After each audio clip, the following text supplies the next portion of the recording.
start the brainwashing of the children back into the 70s. This is when it started. Sesame Street? Absolutely. SpongeBob, too. SpongeBob. Has some We're playing... Looney Tunes as well. We played the theme song for Sesame Street because Nate's wearing... Well, it was either that or Marilyn Monroe singing Happy Birthday because it's McCuck's birthday.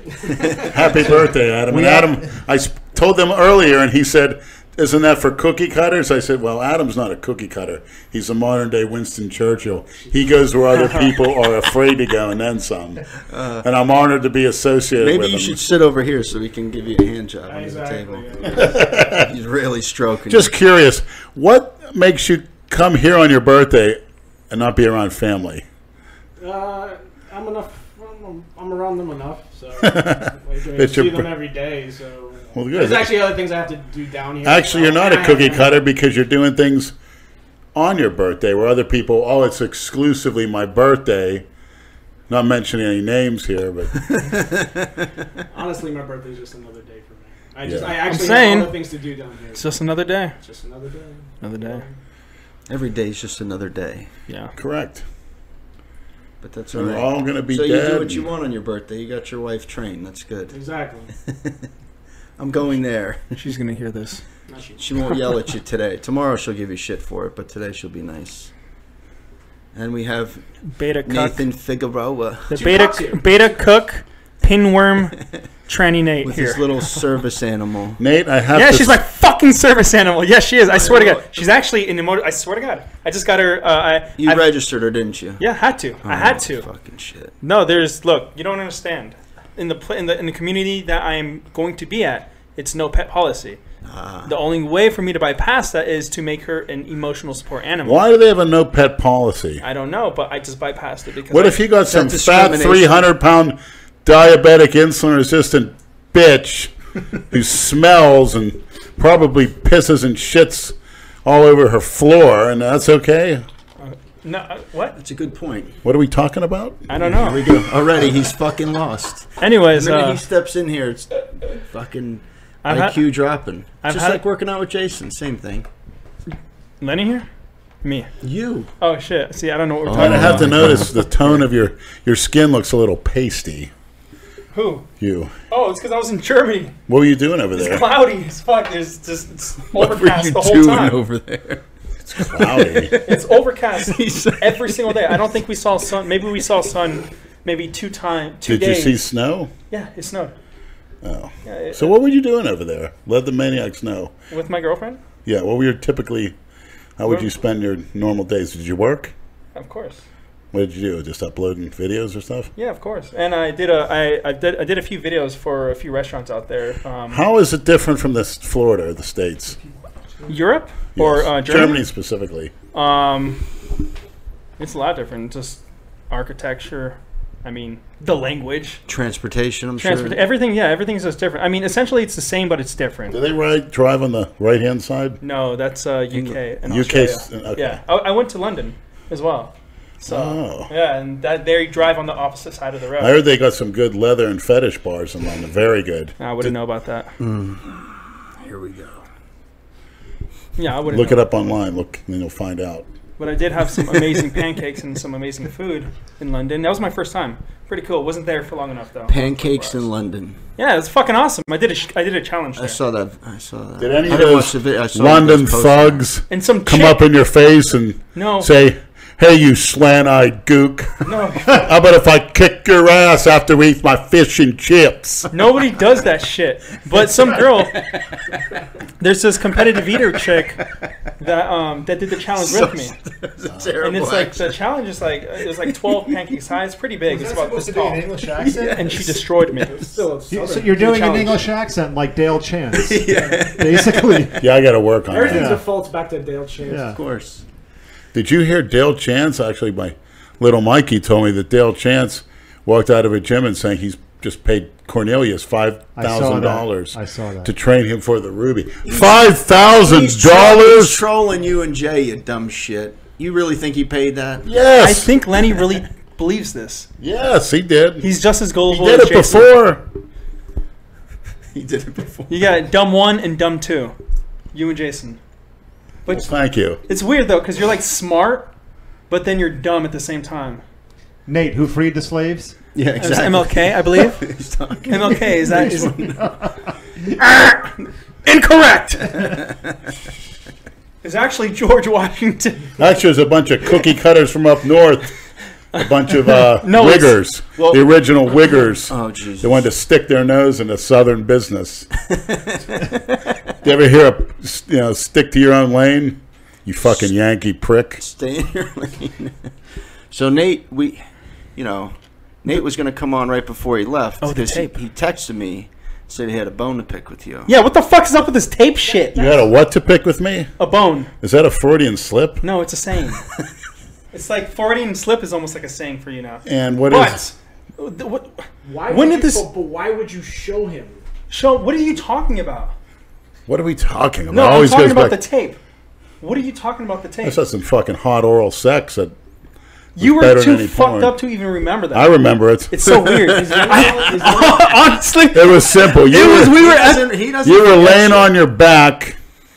You had your camera. It's so crazy right that he remembers this shit. And also I see Olivia's beautiful eyes and mouth going down on this 9-inch monster like a pro. Bro.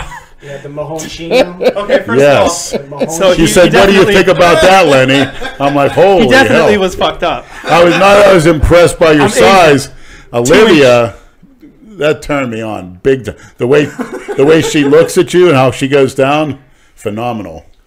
I think just for research purposes, we should review it after the podcast. I like that research purposes. That's how you. Nah. When we wanted to stand for murder, it was for research purposes. Strictly. Yeah, research purposes. And I do have a question for you. Who do you want me to release the tape to? The general public. Why? For what purpose? It's to your benefit. They need to see that masterpiece. Hey. Maybe she was doing an eating challenge, Lenny. She was. My God. It was an eating challenge. She's good at putting things in her mouth, I'll say that. Doesn't she like... So are you, Lenny. Not that good. With Nate's editing skills, can't you just blur out your faces? Doesn't she His face was blurred. She loves donuts. Like this.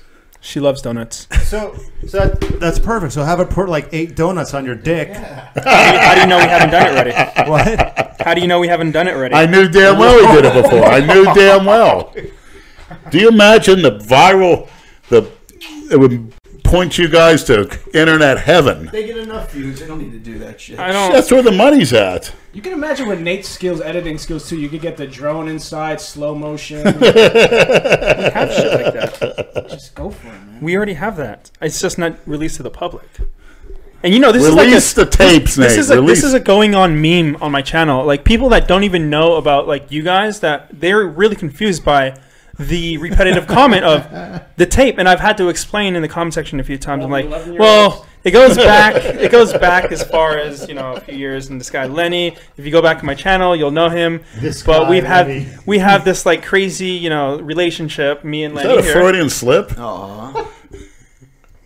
I guess so. Yeah. Oh, you heard it there. Does that make you happy? Well, now it's release the tapes with an S. Anyways, yeah, this is like one of those things like knee wrap Nate or tranny Nate or pinworm Nate, things that just don't leave. This is like forever, like it's scarred. You think there's an eating challenge video out there that they did with the donuts? Nate? Maybe with the faces blocked, but probably on one of those obscure porn sites. So now we got... If you're ever on a porn site and you see a bunch of donuts on a dick being eaten one by one... It might be mine. Could be Nate. Yes. Actually, I think everybody should at least do one porn. Have one porn out there for your legacy. I think everybody has a tape somewhere around. I agree with that. That secret folder. It shouldn't be a secret. So for us men, I don't think we really care. I think it's more the women. Why did you have to say for us men? Was there any doubt in your mind? Is that a Freudian slip? Jesus Christ, Leonard. I know what the fuck. I'm a man. Are you doubting your own manhood now? No, I'm saying that I said for the men, or I would say in most cases, that we don't give a shit if it's on online. But unless you can't get your dick hard, then you're not going to want it. Yeah, true. Well, unless you're this guy over here. I actually enjoyed that face sitting and pissing. I really do. I think about it and fantasize about it every now and again. She was a real bitch, but you know what? Which one? Vera. Hector. Un Hector? I don't know. I couldn't think of her like that. But then again, if I would have saw her like that, that's how I say. When I see any of them and they show me a picture of them before, it's over. It's done. I'm out the door. Goodbye. I don't ever want to see. And I've seen a few that I've been with, and it's just horrifying to me. No makeup, nothing. No, I mean, those little boys. Oh my God. But that's the whole thing. You want to keep it. I saw a new freak today. What a freak! This girl's name's what's her name? All right, I'm gonna. Mother Evergreen. Yeah, no tranny. Mother Jaguar Evergreen. I saw. Holy shit! Who was that black chick with the colored hair that you were on a live with the other morning? That was Brittany. It was a night. Was she in Kissimmee or something? Oh yeah, I was at work and there was a tranny. She's a rapper actually, and it said go live. I said fuck it, I'll join. And she picked me up because she had nobody on there. So we got into a little conversation, and she asked me if I was a bodybuilder. So I was standing there without my shirt off. I said, yeah, I'm a freak. And she says, what are you, a freak? You done porn? She says, yeah. I said, you want to see me naked? I know you said. She could see them I blocked. But yeah, she's very feminine, Oh, that was a tranny, though. It was a tranny rapper. Yeah. What about that one chick that was in the gym? I think you took a photo of her. Yeah, Brittany. Yeah, she actually. Is she tranny too? She kind of looks like. You never even know anymore. You got to really get up there and see, but she probably could be because she definitely has a large clitoris. You can tell she's done some androgens. She's on a lot of shit. Yeah. Yeah. Has she done any porn? Do you know? I don't know about that. What the fuck? I don't look. Well, she wants to come on a podcast. We got to get some kind of fucking female on. What about Jason's? Besides Emma, at some point. What about Jason's? That's what everyone's asking for. She's apparently busy all week. She's got 9 jobs. She's busy with Jason. Job number 7 or 8 right now. Yeah. 7 jobs. Yeah. Well, it's just Jason being overprotective with his new bestie. He's like, no, she's mine. What people have to realize is that one of the reasons why we want her on is because Brad and I get 10 messages a day. When are you having her on the podcast? So that's one of the reasons why we're trying to pursue it. I think Jason's scared that you're going to steal her about the porn industry. I want to ask her how much she made. Yeah. What's the freakiest thing she's ever done? How do guys get into it? She's got to have a good story to tell. Give us some funny stories. Anybody shitting himself or getting? Did she ever get fucked in the ass and shit leak out, which happens a lot? It's a dirty business. It's a dirty business. Let's keep those questions to when she's here. We don't want to scare her away. Hopefully she's not listening.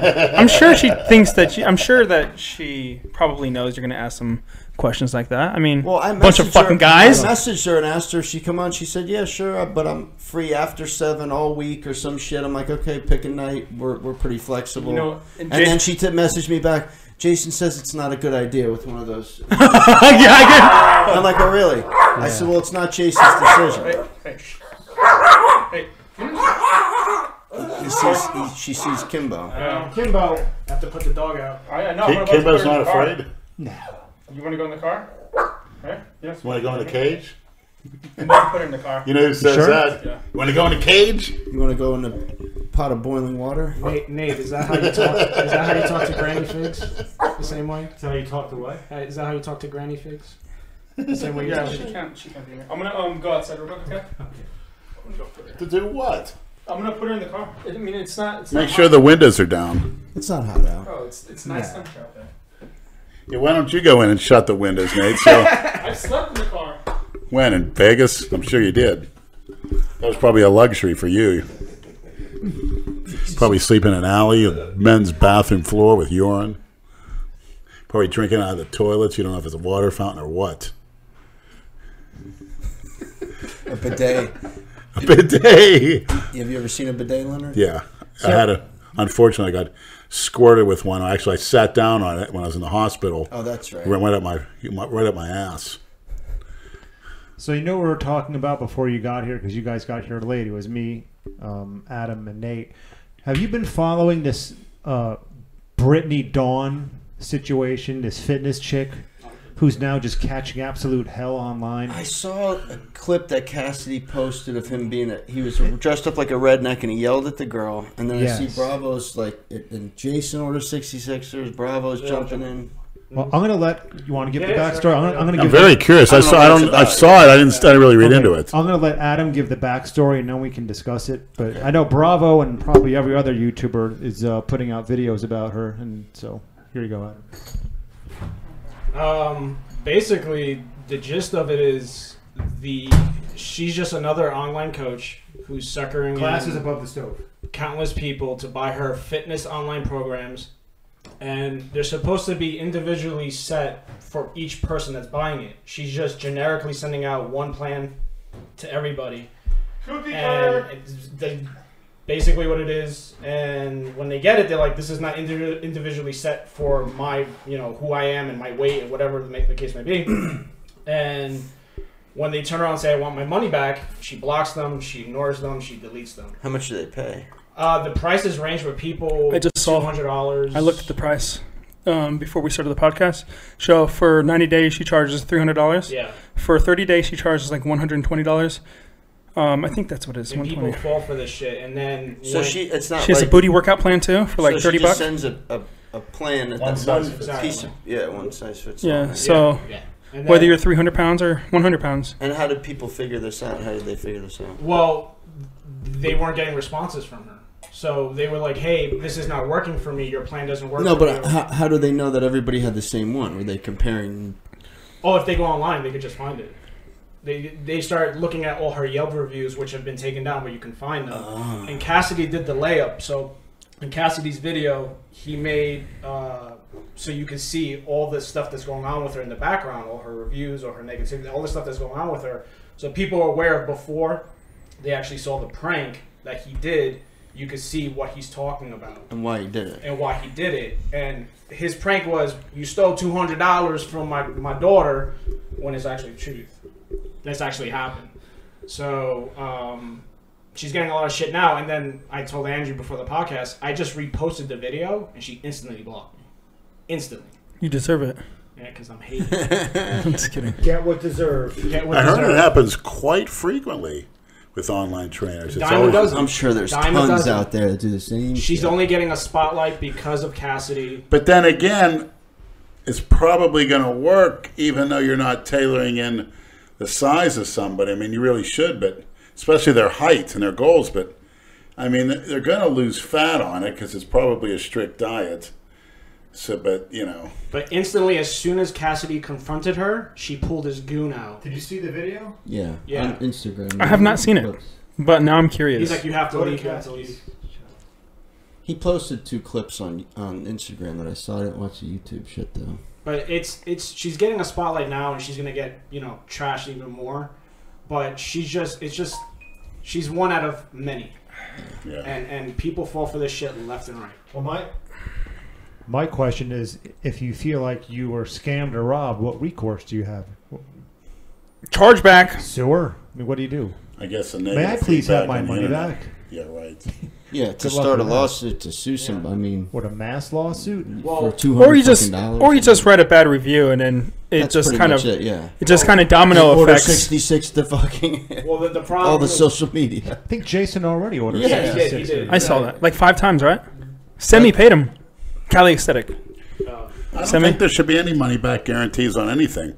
You put your money out, you take the risk. No, fuck that, you live and learn. I bought a pair of shoes, right? I bought a pair of shoes and it never came. I waited 3 fucking months. Where'd you order from? It's a website, Yeezy Supply. So easy. You wanted the easy way out, Nate. That's Yeezy Supply. Did you read reviews of the website before you Robert Frank had the same shit, though. Robert Frank, I don't think he ever got his shoes. Like, he made posts. So that's a scam site. It's not a scam. It's not a scam. So, like, Yeezy Supply. You know who Yeezy is? You have to read reviews of everything these days. There's no excuse to ever get scammed. So here's the thing. That website sells. Wait, one at a time. Okay, so that website sells limited sneakers, and they do a limited run, and some of them only come out on that website. A lot of them come out on Adidas website as well. But when you have only that one website that comes out, and you can maybe profit off of the shoe, maybe resell it or something. A lot of people use that website, and I've ordered from it plenty of times, and I've always had good stuff. But this last one, and not just me, a lot of people just weren't getting their orders when they're supposed to.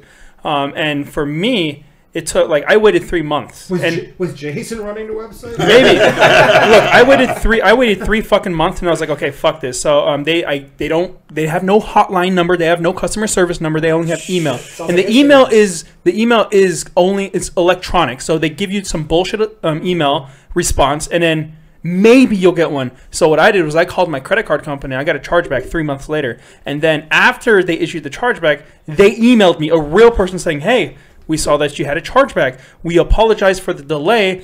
If you would like to receive your shoe, then just release the chargeback. And then I was like, "Fuck no, that ship has sailed. Fuck that. That's the worst customer." But you know, if they do come out with limited sneakers again, I'll probably buy there on that same site. Yeah, on the what is it through like a third party? It's Kanye and Kim, I think, own that Yeezy supply. So, and it's my Shopify website, but their warehouse, like, they must, like, I don't know if they do over orders, they over order or oversell. He's just giggling, yeah.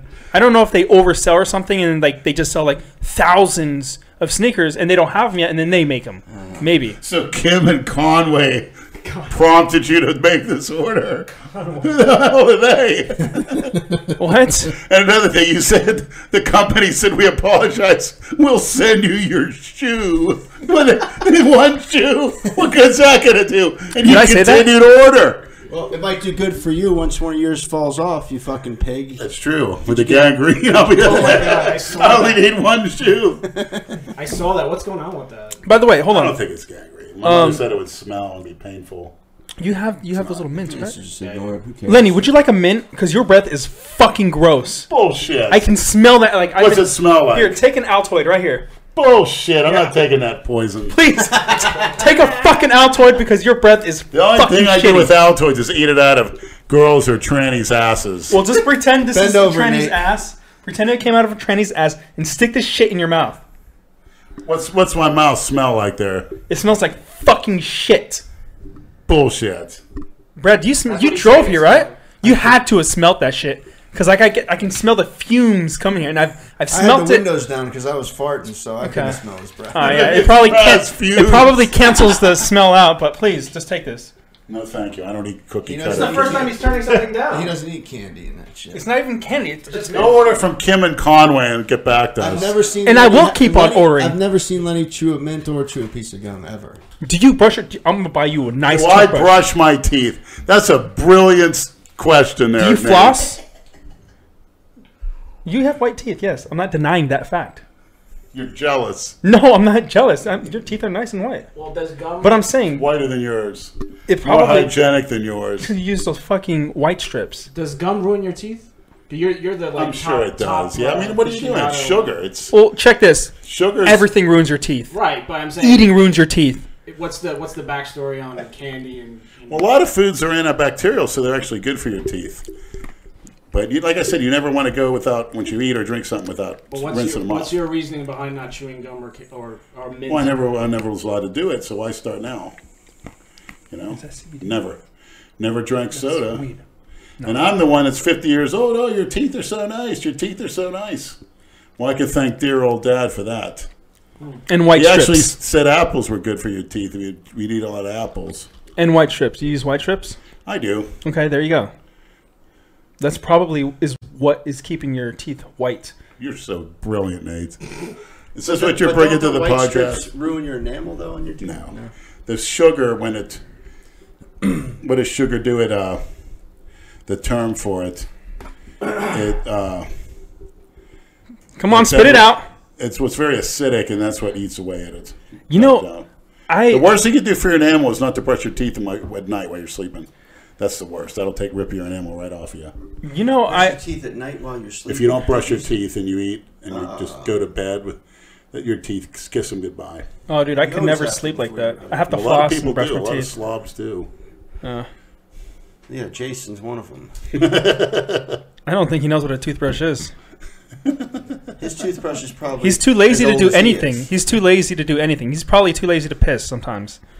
Fuck Did it. he say he shit the bed the other day? Yeah, because he didn't want to get up. Yeah, I'm saying he's a lazy ass person. Oh my god. What? It was in one of the videos. He was talking he really about mean shitting the bed sometimes. I believe it. Who the fuck knows with him? I don't know what to believe or what not to believe anymore. It's the Twilight Zone. Yeah. He a lot of the time he just repeats shit that he hears. Yeah. Like, well, when I asked him about it, he fucking said his mother had another kid. Oh, it died. We had to get rid of it. He fucking says to me. Oh, what? Another baby his mother had. I'm like, what the fuck are you talking about? And his brother. What was his brother's name? Half brother Dan. Yeah, Dan. We had to get rid of We had to it. get rid of it. I'm like, what are you talking about? Rid of it. Miscarriage? Yeah, it was a miscarriage. But she gave birth. Yeah, she gave birth. He just. Well, wasn't he also a pro wrestler and He a makes shit up. personal trainer?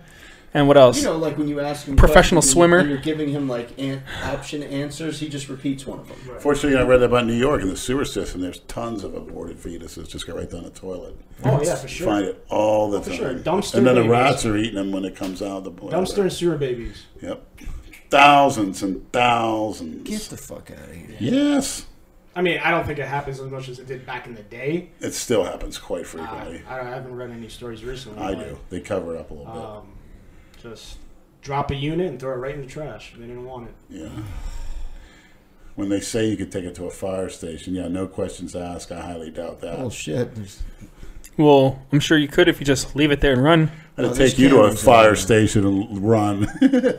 Speaking of Naked with a fucking ball gag and a dildo up your ass, all tied up. They'd probably get a kick out of that. This is what he does. Where does this shit come from? This is what he imagines us doing. Imagine that. He wants to see We'll get a me- film he for wants to the see me Universal in leather. Order. This is Nate what he being does. delivered to the fire He's department, fucking gay for all us. tied up and gagged. That's all it is. instantly, New Universal Order gets taken down if I even record that. No, Should we thank get an you. award for that video? No, Speaking thank of you. Jason, I have to see Jason tomorrow at some point. Good luck. He's just, Come to the gym bright and early. what Hey time are you guys. 6 a.m. on? 6 a.m. I'm on vacation mode. I don't think I'm. I don't have any devil's advocate, Nate, but Is he Jason coming had some tomorrow? derogatory things Yeah, to he say can about fucking. Hold on, guys. What did you say? I hate to play devil's advocate, but riding home with Jason 2 or 3 nights in the past 2 weeks, he did have some derogatory things to say about you. Like what? What now? It's funny you say that because Primordial Ooze just asked me, Andrew, please ask Nate what he thinks about all the hate and jealousy that Jason has toward him. So, Go on. what he did, didn't really get the only specific thing he said was, guys ripping me off, using me for views, treats me like shit. I'm done with him. Oh my god. I don't. he said that about all of us at one point or another. Well, I mean, I never say about it's you. almost like Me? what comes around comes around. You know what's going on right now. Like, I mean, he goes to the gym. He goes to the gym when you guys are there, Right. and the first thing he pulls out is his camera, and he's filming you guys. Why? Because he knows what's happening. He knows that his channel's getting views now, and that he's using that to his advantage. So he puts money in his pocket. It's And like he always goes too far. Like he doesn't know he's the biggest. happy medium. He always pushes the envelope to where it pushes people away. Okay, but here's the thing. I don't have any like negative hate towards Jason. Jason's Jason. It's always going to be that way. I won't ever go out of my way to do something for him now. Just because the whole the Order 66 thing and like the whole talking shit, and he apologizes, but then he goes the next day talks shit. I'm just over all that shit. And then he you use me, I mean, dude, how can you say when somebody used you when the dude was paying you? You know what I mean? It's a business transaction. Right. How do you use somebody when you paid for a video or whatever like that? You're not using if you're paying. And I don't think I ever said this publicly, but I'm saying it now. Like, he kept wanting to charge me, and I was just like, fuck you at one point. And then it got to the point where, because I wasn't going to give him a dime anymore, he was like, oh, we can still do videos, and then he wanted me to do stuff for him. And that's just how he wanted me to keep on doing this for him, and this for him, and this for him, and this for him. And I had this, I think everybody at first has this like pity thing with Jason. Like, I felt sorry for the kid. I wanted to help him, kind of like, and everybody does that. Adam did that. Like, everyone does that. They try to help him. And then you kind of like, oh shit, he's really like this. He's never going to change. And then he knows it too. So, and then, I'm sick of it. So I'm not going to deal with it. Before I went back to Germany, like 2 months ago, He's like, oh man, it's my birthday in February. Oh, dude, you gotta take me out, man. Like you don't hang out with me anymore. Like you're not a good friend, but you can make it up to me. And I'm like, he's like, I think I deserve it. And I'm like, what? I'm like, okay, and just to satisfy his little craziness that goes in his head, I'm like, okay, I might take. If I have time, I'll link up with you, and we'll get something to eat. And I might still do that. I don't know though. It really depends on what my mindset is at that time. Oh no, good luck on you, dude. Come hang out tomorrow. You have fun. I was going to tell you the story, Leonard. You remember, because you and I were just talking, kind of off mic, but you remember the Birdman Jonathan from the Old World Gym? Yeah. All right. So about 6 years ago, maybe even longer. It may have even been before we did Delray Misfits. I was at the gym one morning, the Old World Gym, and Jonathan came up to me, and he goes, dude, I ran into Jason yesterday, and he went in dry on you. He was fucking going in on you. I said, about what? Jason said, fuck it, Andrew. He's trying to steal my celebrity status. He's trying to be a bigger celebrity than that piece of shit. I was like, what? So I called Jason up. I'm like, Jason, is there something on your mind you want to talk about? Yeah. What? I don't know what, bro. I said, well, I just ran into Jonathan, and he told me that. Well, who is that? Go ahead. I just ran into Jonathan, and he said you had some things to say about me stealing your celebrity status. I'm like, what the fuck are you talking about? And he started crying. I'm sorry. That's a scapegoat. I was saying, I'm sorry. I'm like, relax. I'm like, it's not a big deal. I'm like, if you have any kind of problem with me, take me aside and talk about it with me, and we'll iron it out. Don't if you think I'm trying to, I don't like appearing on camera. I'm not trying to steal anyone's celebrity status. It's not my thing. So. And I guarantee he says that still to this day. He might. He's probably saying it to his stripper girlfriend right now. Who knows? He's like, well, they stole me for my fame. And the first time he ever did that with us, really, remember Johnny Fitness? Yeah. When he said to Johnny Fitness that Brad and I bully him to get sympathy from Johnny, to turn him on us and get free shit from him. That was the first time that kind of awakened to me and Brad, and we really caught on to playing both sides. Talk shit to person A about person B. Talk shit to person B about person A. Get person B and person A to turn against each other, and then he just sits back and watches it. And he rubs his hands like, yes. I don't want to make this a Jason bashing podcast, but I'm just kind of piggybacking on what you said. I just wanted to tell that little anecdote about. I'm actually quite shocked at that. I never heard him say anything as far as that. That's pretty bad. Well, yeah, he made up that story that we burnt his ass when we shot the I remember that shit. Out of it. Yeah. Dude, you guys got so much shit for that. He was begging us the whole night to come back here and shoot. It'll get millions of views. Did he get more shit from his mom over that? No, she didn't give a shit. No, she didn't say a fucking word to us. Dude, Jane is like, she's like, fuck it. But then she had to take him to the hospital. No, he made that all up. Yes, he made that all up. It's Jason. It was total bullshit. 10 car accidents. Well, he says 4 lies when he gets in the car with me. It's like 5 seconds. 4 lies. I just gotta tell you, I made $1 million. If you watched a video where he was throwing us under the bus, he was being asked very leading questions by somebody who made a living asking leading questions. That guy was a police officer and probably conducted some interrogations. And he knew exactly how to lead Jason on to get him what he wanted to say, which, by the way, is incredibly easy to do. Right. As any of us here know. You don't have to be skilled to do that. You got burned from those bottle rockets, right? Didn't you get burned? Mm-hmm. Yep. Yeah, I got burned, bro. Yeah, did he touch you in any way? Yeah, remember when Jane asked him that about that guy when he came back from California? Yeah. She was all pissed. She's like, did he touch you in any sort of sexual way? Remember that? God help us all. That's something that can happen to any of us. Well, I told Jason on the phone when, I think it was after the NWO thing, he would call me asking for videos. Like, yo, can you do a video intro for me? And I just don't have the time. I'm really honest with him. I just don't have the time to do it. And he kept, like, asking for things. And finally, the way I shut him down was like, listen, I'm not PJ and I'm not Johnny Bravo. I have no problem with those guys, but I have a kid and a wife. I'm not looking for another kid to support. I'll help you out whenever I can, but I like you, Jason, but I can't. And then from then on, it's been dead silent. Yeah. Once he knows he's not going to get shit out of you. I told him I hang out with him like in my annual visit back down here to see him, but I know he's going to extort me for, or try to. Freudian. He'd say, "Oh, you could be on Freaky every other day, and then you could take me out to breakfast, and then that's gonna start. That's gonna lead into gas money, and then whatever the case may be." And what did you say tonight? You were telling us. Oh yeah, his girl Cynthia. They were texting or whatever because he takes me to Starbucks and shoots a video after we train at Boca. No, but you were saying how hard it is working out with him. Oh yeah, it's almost because it's hey Lenny, you're during your set. You should never say that to anybody when they're mid sets. It's very dangerous, non-productive, but he's hard to train with because then again he's not really into the training aspect. No. Well, the last video you guys did with him, if you read a lot of the comments, people can see that you were getting pissed off and losing your patience. Well, it was mainly I was feeling, the side effects from this thing I was taking. It was hit me pretty bad that day. You was taking, or you are? I'm going to take it for 30 days. I got about another week. What is it that you're taking? It's an old 90s, or it's an old early 2000s pro hormone. Anadrol.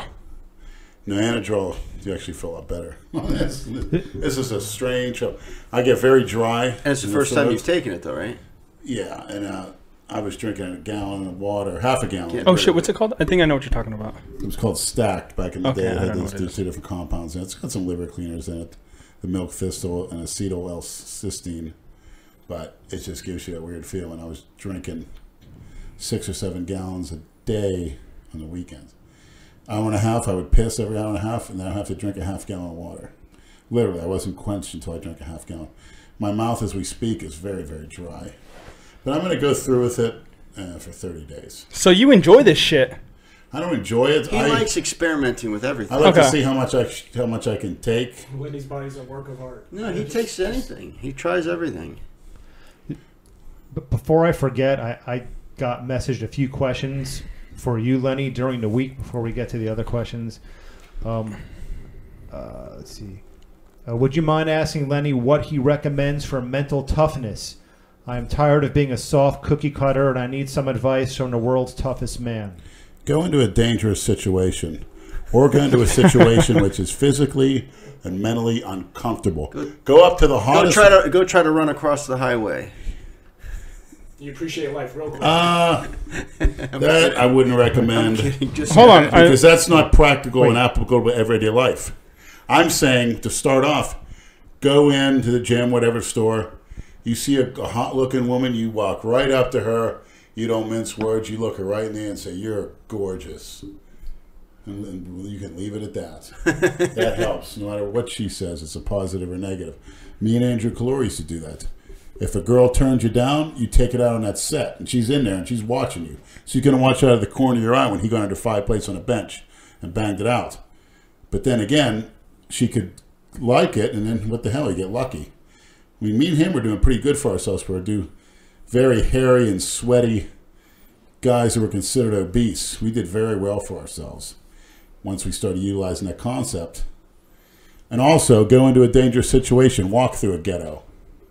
I'm not saying go into things. I mean, do this with people. Don't do it with animals or machines or against nature. Don't necessarily go jumping in an ocean or something like that, or jump in a river. But walk through the ghetto. Walk through the ghetto, yes. Well, I think Walk through the ghetto. If I walk through the ghetto, which I did many times, I rode my bike through bad ghettos. I was doing that up in Pittsburgh, and I got some bad ghettos up in there in Hill District. I actually had a Ku Klux Klan. The top part, I walked through the ghetto with it. I ran through it, running through No, it. you didn't. Yeah, Yeah, I had to run on a bus. Yeah, With the hood on? Just the hood part. I wore the one to school. Oh my God. I had an Italian girl in home economics. She took a sheet and sewed it together, maybe a little hat with the eyeballs. I remember you telling us that. I didn't have the decorations on it, but Well, I think what Lenny's trying to say is to go outside your comfort zone. yes, but do it around people. I wouldn't recommend, because that's the whole key in life is how you deal with people. I don't have to deal with what's in an ocean. That's a minuscule Or jump part. in a gorilla cage. Yeah, I don't need to do. That's not. But getting into uncomfortable people and women, especially, and guys like getting hate your guts, like getting G'd up and going to the all black bar and well, being the only white person. Getting G'd up can make it easier to do those situations. And then when you're there, you realize they're seeing that look in your eye. That's why you come out every time. I mean, remember me and Calora went into they had a party. all black, 30 people. We walked in the house, and they're all looking at us. We go in the bathroom, whatever, rubbing up on girls. And these people are looking at me. Kalura got in the guy's face. He just stared him in the face. Guy didn't say shit. I think you're saying uncomfortable situations build confidence. Is that what you're trying to say? It builds character as well. And you need to get it out of the comfort zone. That's why, who will remain nameless, he likes to post videos of him in the gym, in his comfort zone, with a dead weight. He's been there. He's done that. He's done it as a teenager. You know, he gets in it with me. It's not. He's going to be way out of his comfort zone. You're talking about Jay? I don't mention any names. Oh, is there like All beef? of a sudden. But to me, that's what I want to do. And I think he's a very formidable character. Are you going to fight Jay? No. Oh. I didn't say names. I didn't say fight. He's a very formidable character, and that's someone I can test myself with, and I hope is out of a basic friendship and love of another human being, he can grant me the opportunity. Who would win out of a fight? You or Jay? It's not who's going to win. It's like, no, but you're getting out of your comfort zone, and you're testing yourself. It's not about who wins. It's testing yourself, getting in there, throwing some blows, obviously getting people mouthpieces and stuff. But what is it? What fucking cookie cutter mouthpieces? You think I want to destroy this? No. That's what cookie cutters do. Use mouthpieces. No, cookie cutters go in and go at it 100%. If I'd said I put a mouthpiece in my mouth while fighting, you'd call me a cookie cutter. No, Leonard believes in protecting the teeth. Oh, okay. That's one thing. That's one thing. Yeah, what about a helmet? Yeah. Brain's a different story. What if I was riding a helmet with on a bicycle? Am I a fucking cookie cutter? With elbow pads, knee pads. I heard you used to ride a bus with a leather helmet. So how about squatting? How about squatting with knee sleeves? Knee sleeves. Very cookie cutter. Very cookie cutter. Why are you doing it with knee sleeves? To protect my knees. That's proven false. No, it's that actually damages your knees because fuck off. No, have you ever? No, because you can't even fucking stick. Listen, the supporting structures of your legs, they're relaxing, they're weakening. When you get in a real life situation where what if you have fucked up knees in the first place? Well, you do it. Brad, you use knee sleeves right now, right? Yeah. Does it feel good? Yeah.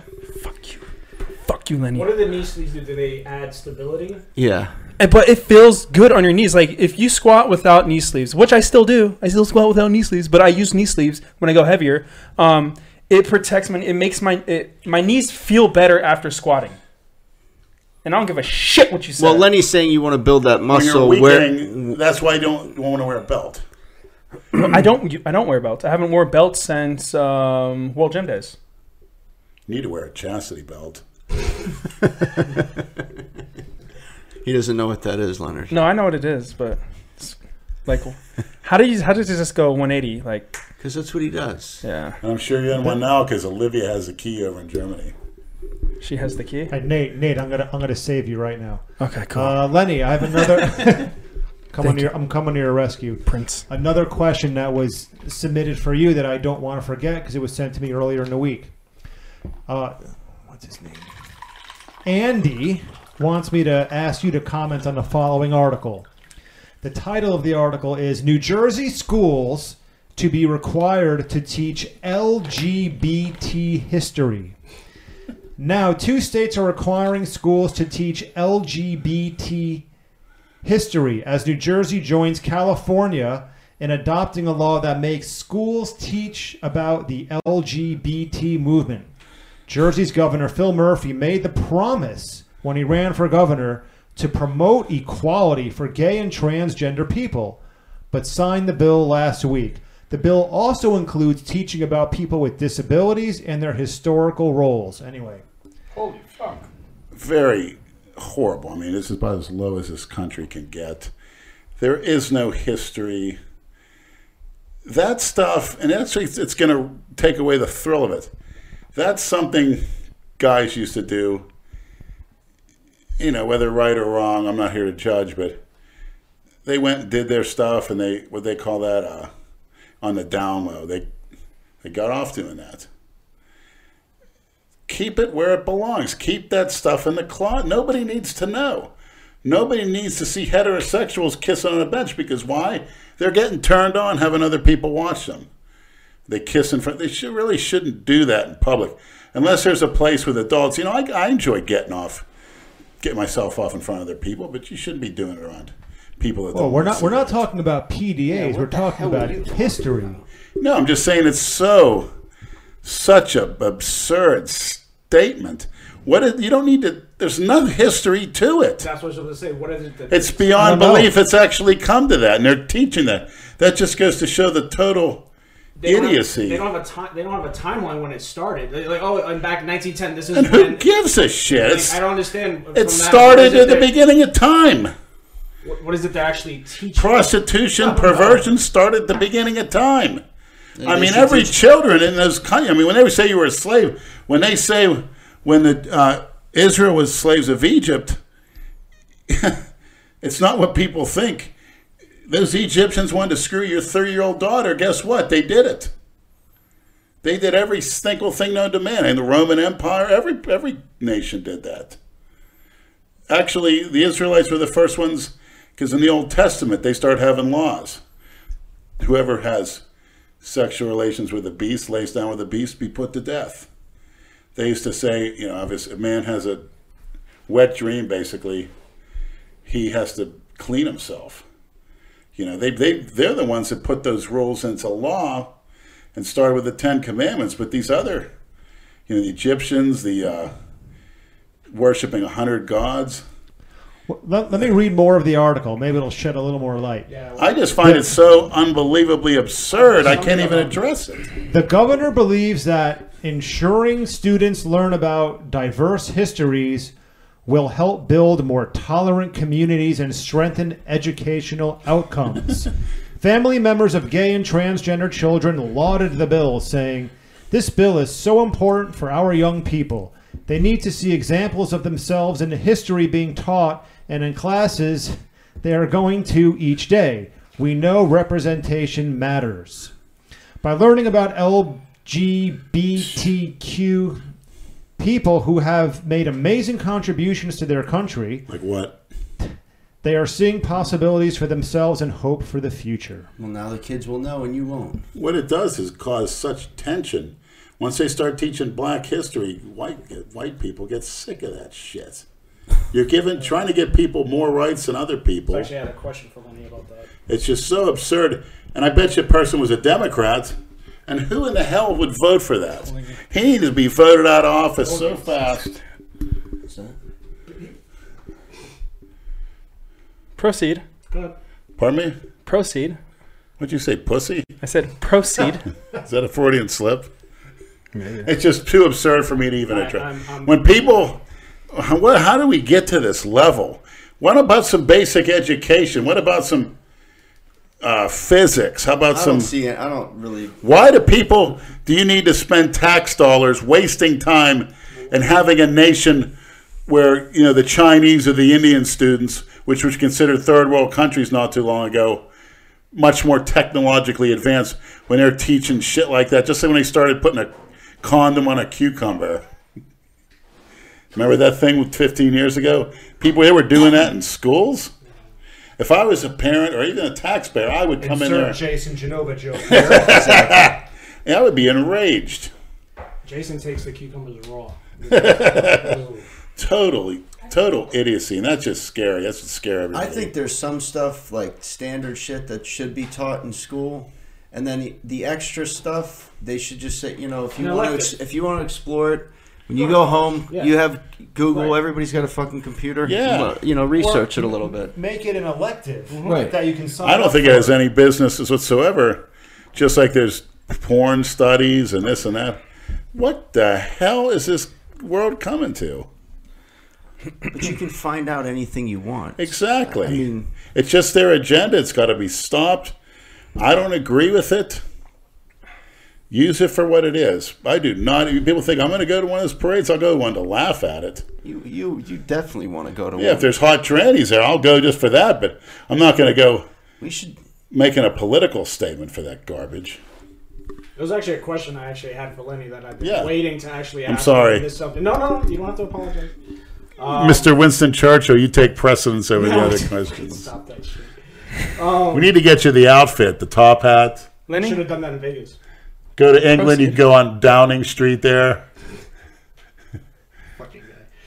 So I've heard you say multiple times, and I think Andrew Clore said the same thing, where you guys believe racism is not a thing. Like total illegitimacy, and people are using it for financial gain, for getting more rights than others. We're so sick of it. That's why I used all those terms. Can I give you a scenario, and then you tell me what you see, what happened? Yeah. So I live in North Tampa, where it's primarily all white people. It's Trump territory. Good old boys are up there, and I have a niece who's half black, right? So if you look at my son, who looks, you've met my son. He's brown, very healthy son, very what I would call a 1950s look, right? All-American boy. He's in the Chick-fil-A playpen with my niece. Or he was in there by himself. And there were other families in there. And my niece walked in, and one of the two parents went, ugh, and got up and walked out. Well, what do you call that then? I call that ignorant. I call that... Ignorance if that's what they want to feel, you have a right to act like that. But to me, do you think I'd ever do something like that? Go ahead and make yourself an ass, the lowest form of life, to say, look at that as a child or anybody like that. Now, instance, if she was walking around maybe, acting real obnoxious using that slang. It's a 2-year-old. Well, irregardless. That is just ridiculous. And those people, you have a right to do it, but you know what? You're not going to have a very fruitful life, because unless you're in your little clique of morons, you're not going to get anywhere. I mean, I remember they used to show the documentaries on A&E about the Ku Klux Klan. They didn't show the educated people. They showed the idiots. We don't like this. We don't like that.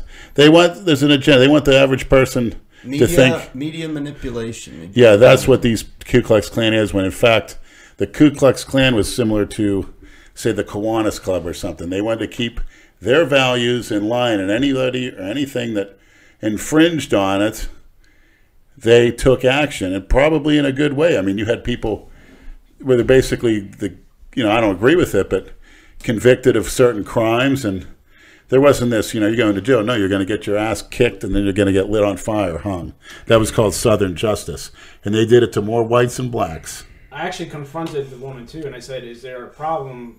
You obviously have a problem with seeing this girl in here." And her response to me was, "I don't want that thing near my kids." Yeah. Get the fuck out of here! How old was this lady? She's older. Yeah, she should have. Next time you do that, start filming. Put her on universal order. So here's the thing. I could have done that. My gut instinct was to spit right in her face. I don't want that thing. But the first thing I said to her was, "What is it that you think of as her as a thing other than a person? She's a 2-year-old girl." Yeah. Well, she was racist. If I told you my son was half Dominican, which he is, he looks white, but he's half Dominican, would you have a problem with that? She had nothing to say.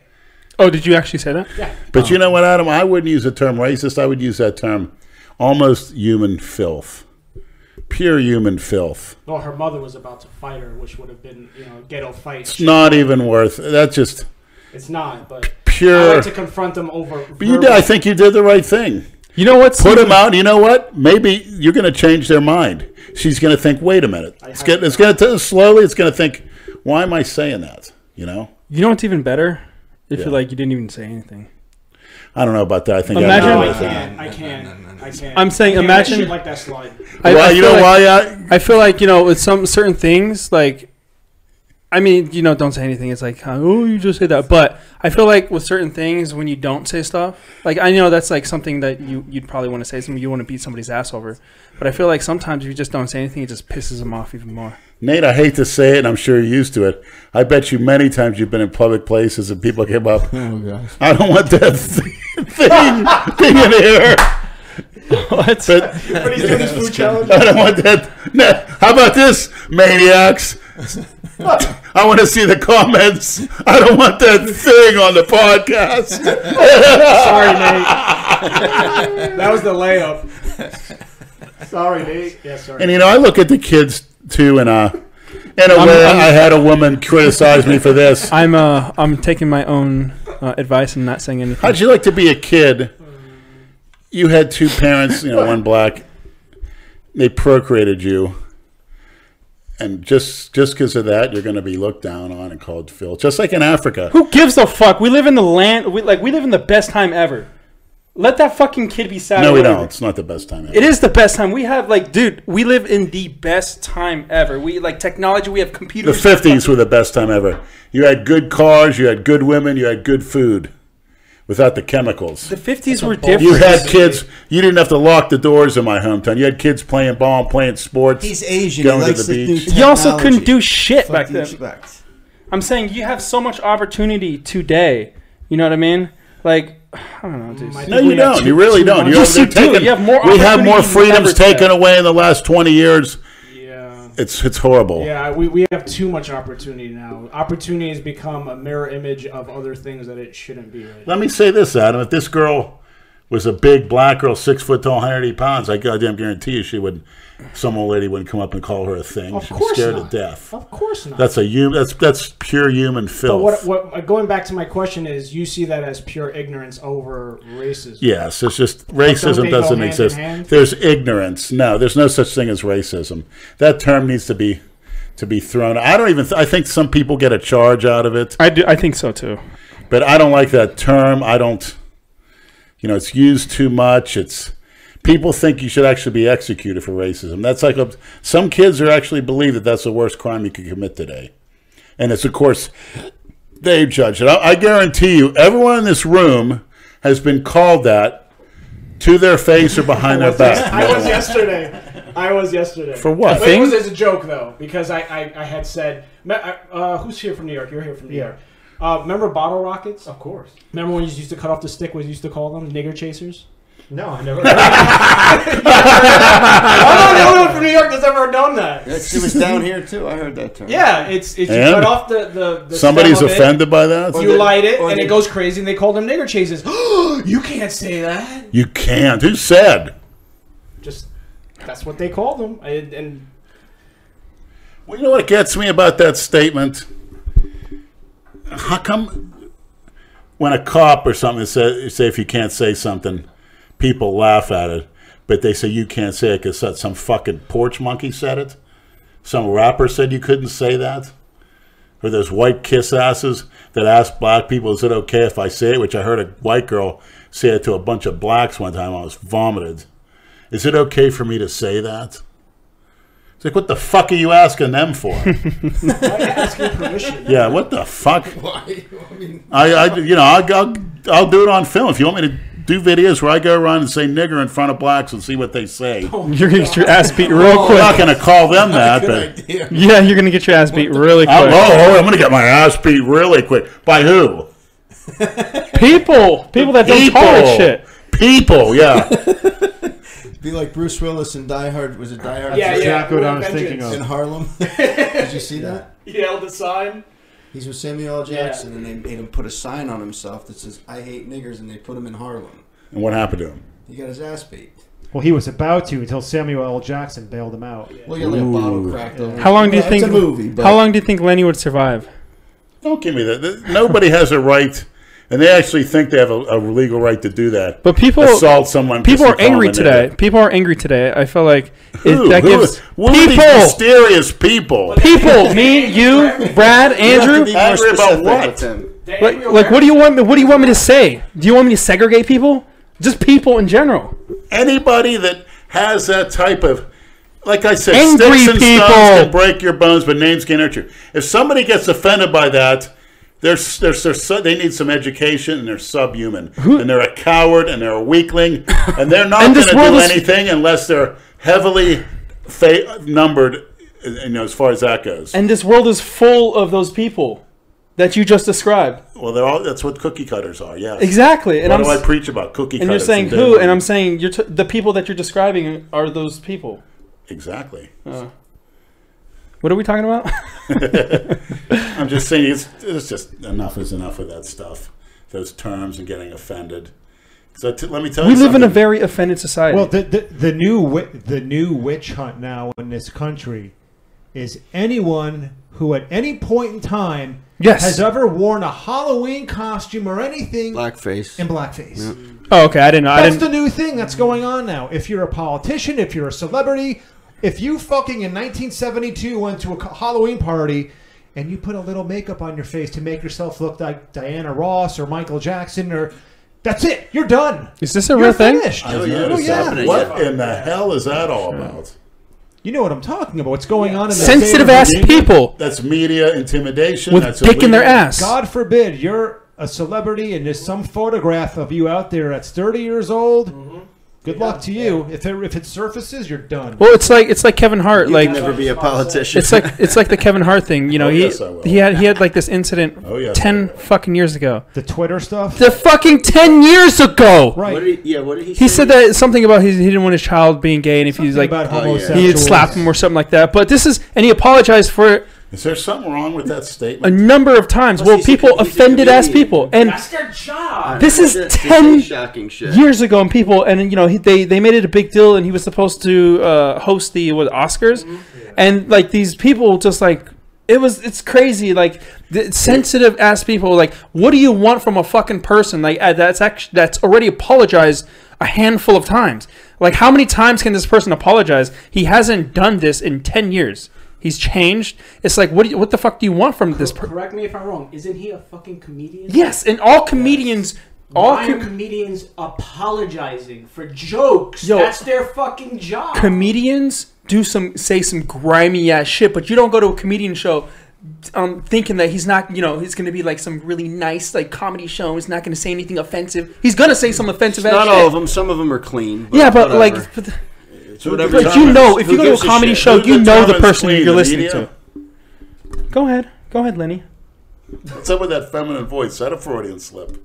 No, you go ahead. I'm being polite. You're making a good point. No. I'm tired of seeing people apologize, especially comedians, when it's their job. You never saw Andrew Dice Clay apologize. Maybe I'm wrong.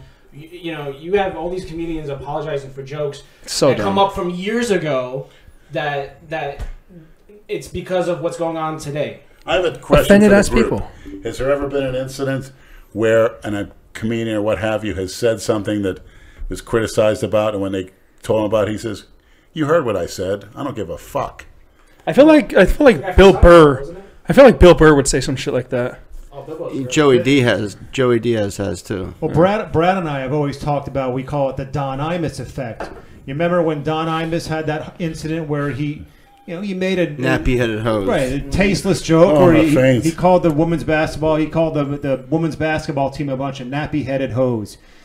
That was it. Al Sharpton just honed in on him like there was no tomorrow. And Don Imus could have done one of two things. He could have said, "This is my radio show. I say what I want. If you don't like it, kiss my ass and don't listen." But no, he kept going on every single national television show, CNN, MSNBC. And apologizing. The more he apologized, the more they saw him as a weak, pathetic prey, and they went at him hard. Eventually, he lost his show. He lost his advertisers, everything. He should have said... You have to be defiant. Al Sharpton, never heard of her. Enough! Right. Well, let me tell you something, maniacs. The key to succeed in the future is you don't go by their mob rule, mass media rule. That's intimidation. That's what they're trying to do. They're trying to put you down. And unless you fight that, well, like I said before, why are people doing this? It's not that they're stressed out, not that there's so much hate. We haven't had an invasion in this country. You get the Chinese launching an attack, I guarantee you all these complaints are going to stop real quick. We're too if they ever invaded and putting people in prison camps, and I would like to see it. Where they go they come in with the tanks, they get on the loudspeakers with the translator. Everybody come out of their house within 5 minutes, hands up. Or we're blowing it up. Yes, or we're going to come and get you. We're going to blow the house up with you in it. And then they're going to take them to camps similar to concentration camps, and they're going to be made to work because the Chinese are big, industrialists. And you know what? When they start their bitching, oh, this ain't right, we're going to come with me. And they're going to take you in a room. They're going to execute you. You need permission to blow up my house. And then she'll show a group of them. Here's what's going to happen. And then a tragedy like and that. you'll see how much whites and blacks start getting along. Right. Real America's just it's pampered. We've become so soft in America. It's like nobody in the world has the issues we have here in America. Like the people freak out about the littlest things, like Twitter comments or fucking somebody said this. Liam Neeson just recently, did you heard about that, Andrew? Yeah. Talked about like an issue that he had like 40 fucking years ago, and now today they're calling him a fucking racist because he explained something 40 years ago about these feelings that he had, and people just went crazy on Twitter calling him a fucking racist and all this shit because he told a story. Because these social justice 40 warriors fucking love years to ago. jump on shit right away. Dude, we have analyze every little fucking America thing. Has become a bunch of fucking pussies. Oh, 100%. The best example I heard of what the right way to do was, what was that church, that preacher that was burning Korans or something? He had an annual event, lighting Korans on fire. And, of course, they threatened him. They said they were going to kill him. You know, he's standing there with his shotguns. He goes, bring it on. You know where my church is. He's still operating today. Oh, really? Well, that's why I disagree with we're living in the best era now. Well, as far as privacy, not at all. It's just going so fucking backwards. Well, as far as we're losing, I'm sorry, Nate, but we're losing grasp of Terry Jones. Of yes. So much shit. With the mustache. Yes. He goes, go ahead, I'm right here. Well, that's subjective, too. Yeah, very scary looking guy. He got real balls. I do what I want here. I feel like, you know, what Adam was saying, that I think that's subjective to, you know, it really depends on the person. I feel like if you could just pretty much not do social media and just do and focus on yourself, I feel not just in general, you know, oneself, that there would be no issue in this world. You got to at least disconnect for a few days. If you can disconnect, if you can just block out all the distractions, the Twitter, the Facebook, the I'm talking YouTube. about like a few days a week. It's good. It's good to unplug and just not fucking pay attention to shit. And then I feel like live your life instead of being clouded from everything, from all this chaos around this world, I feel like there is a lot of opportunity for a person to do what they want to do in this world.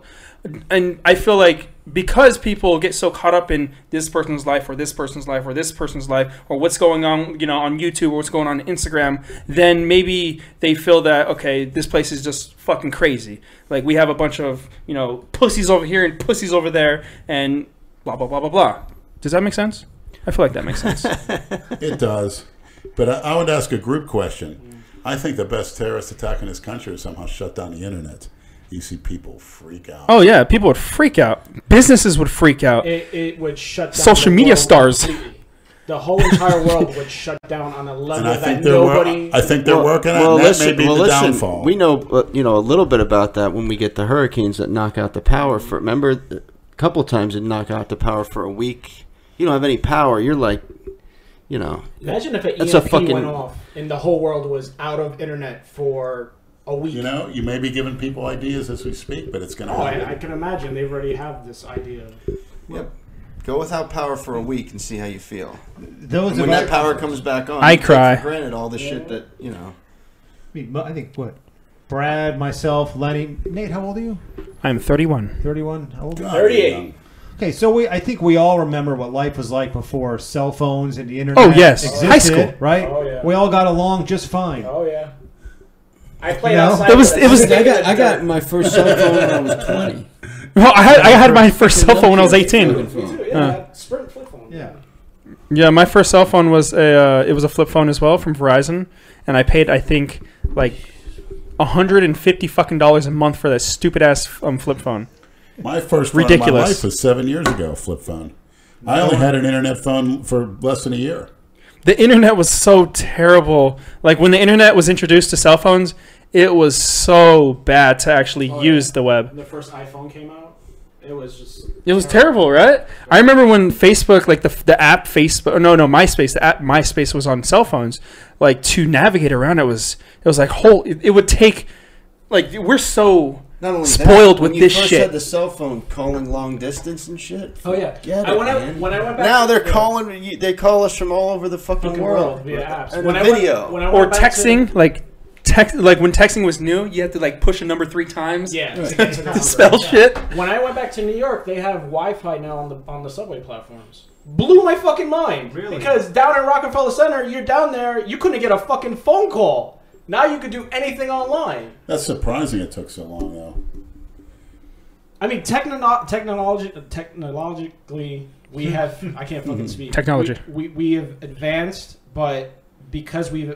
In my view, I'm fucking just, some asshole, but in my view, we've moved forward, but we're losing grasp of things. Yeah. Like I just said before. Reality. Like I used to play outside with a stick in the fucking dirt. If you watch home videos, There was a movie I watched.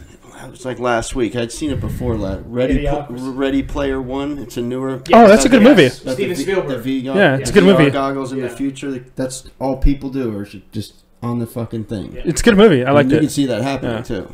100%. Yeah, for sure. You just run in a truck. It's worth watching. You'd like it. It is good. It's challenging to have kids now also to have them not distracted by all of this shit going on because they go to school, they get it there, they see it there, their friends have it there. They come home, they expect to have it there. So, it's somewhat challenging to keep your kid grounded to do things outside when they have so many things. Adam, what scares me is kids of any age looking at hardcore porn, which they are doing. Oh my fucking God, Lenny! They do end up coming across it because there's no filter. The worst of the worst. I mean, that is scary. What kind of people sexual appetite's going to be like 40 years down the road? So if you had that phone, that smartphone when you were a kid, would you ever leave the fucking house? Yeah, to fucking molest kids, probably. I'd be at that. Oh stage. My God! You know why? Because that's a progression. That's what happens. Did he just say that? Yes, that's a progression. Did you just say that? It's a progression. I was talking about that with Brad. Oh, in general? These old dirty men. Once you're into porn, you have to keep looking at different things to excite you. And I'm telling you what, that's where it ends. Even though it's illegal, that's the big taboo. Maybe you need a rehab. Or are you generalizing? There's almost no rehabilitation from that. Maybe you just need to take a little break. You needed to be like in Iran, almost being thrown off a building if you want that stopped. That's the truth for the pedophile. But what leads to that? Because it's happening in record numbers. It's the worst kept secret in the United States. That's what the rich elitists do. The Bohemian Grove and stuff. They enjoy watching children killed. Rich people do parties where children are killed. Well, you were talking about it the other day about the crack whore that said the rich guy that lived on the beach would come over and want her to shit on him. Yeah, two of them. Real ugly and nasty. Some weird ass shit. Guy. Yeah, and he had a regular car, some old man, and he'd pull up on the intercoastal in his mansion. He'd ever come in and I'd put a piece of plastic down in one room, and they'd both sit on him and shit and basically give her what you taught me last year was the Boston Steamer, the Cleveland Steamer. And she goes, man, it smelled so bad. But she was saying, leather daddy. I said, why do you have to shit? She goes, for $200, believe me, I shit. And it smelled. But for $200, you best believe I'm going to shit. Some weird people in this world. Yeah. That's some weird ass shit, man. Coming from you, that's quite a statement. Okay. It's so the world is normal. just so bizarre right now. Who said I'm normal? You portray yourself as the normal. What is normal? Yeah, what is normal? The cookie cutters Boring. think they're normal. Well, they think they're normal.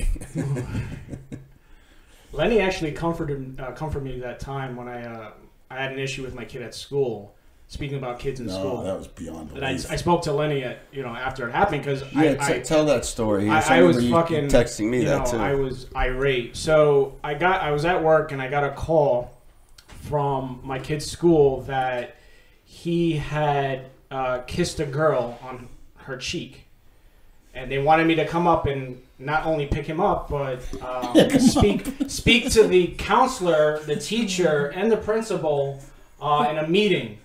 So I fucking leave work. I go up there, and they begin to explain to me. Before they begin to explain anything to me, I look right at my son. I said, "You did nothing wrong. I want you to know that you did nothing wrong."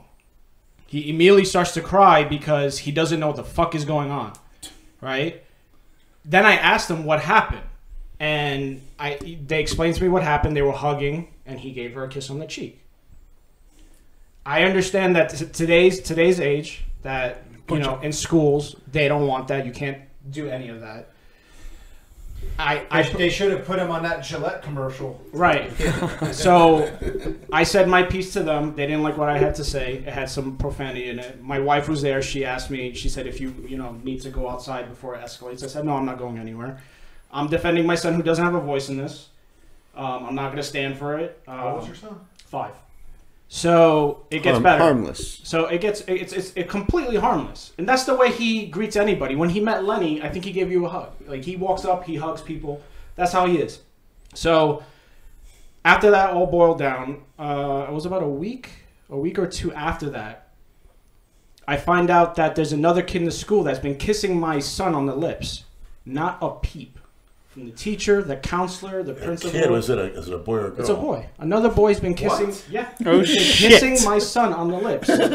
My son said something. It happens at lunchtime. Said it to the lunch attendants. They never made any kind of acknowledgement to the teacher or anything. So one of the things I said the first time was, would you be happier if he was kissing boys on the cheek? Because you seem like you want to down him for having general feelings towards girls, which at that time I was doing the same thing too, just playing with girls and kissing on the cheek. And that's how boys are. Now they scared him gay now. This is elementary school, right?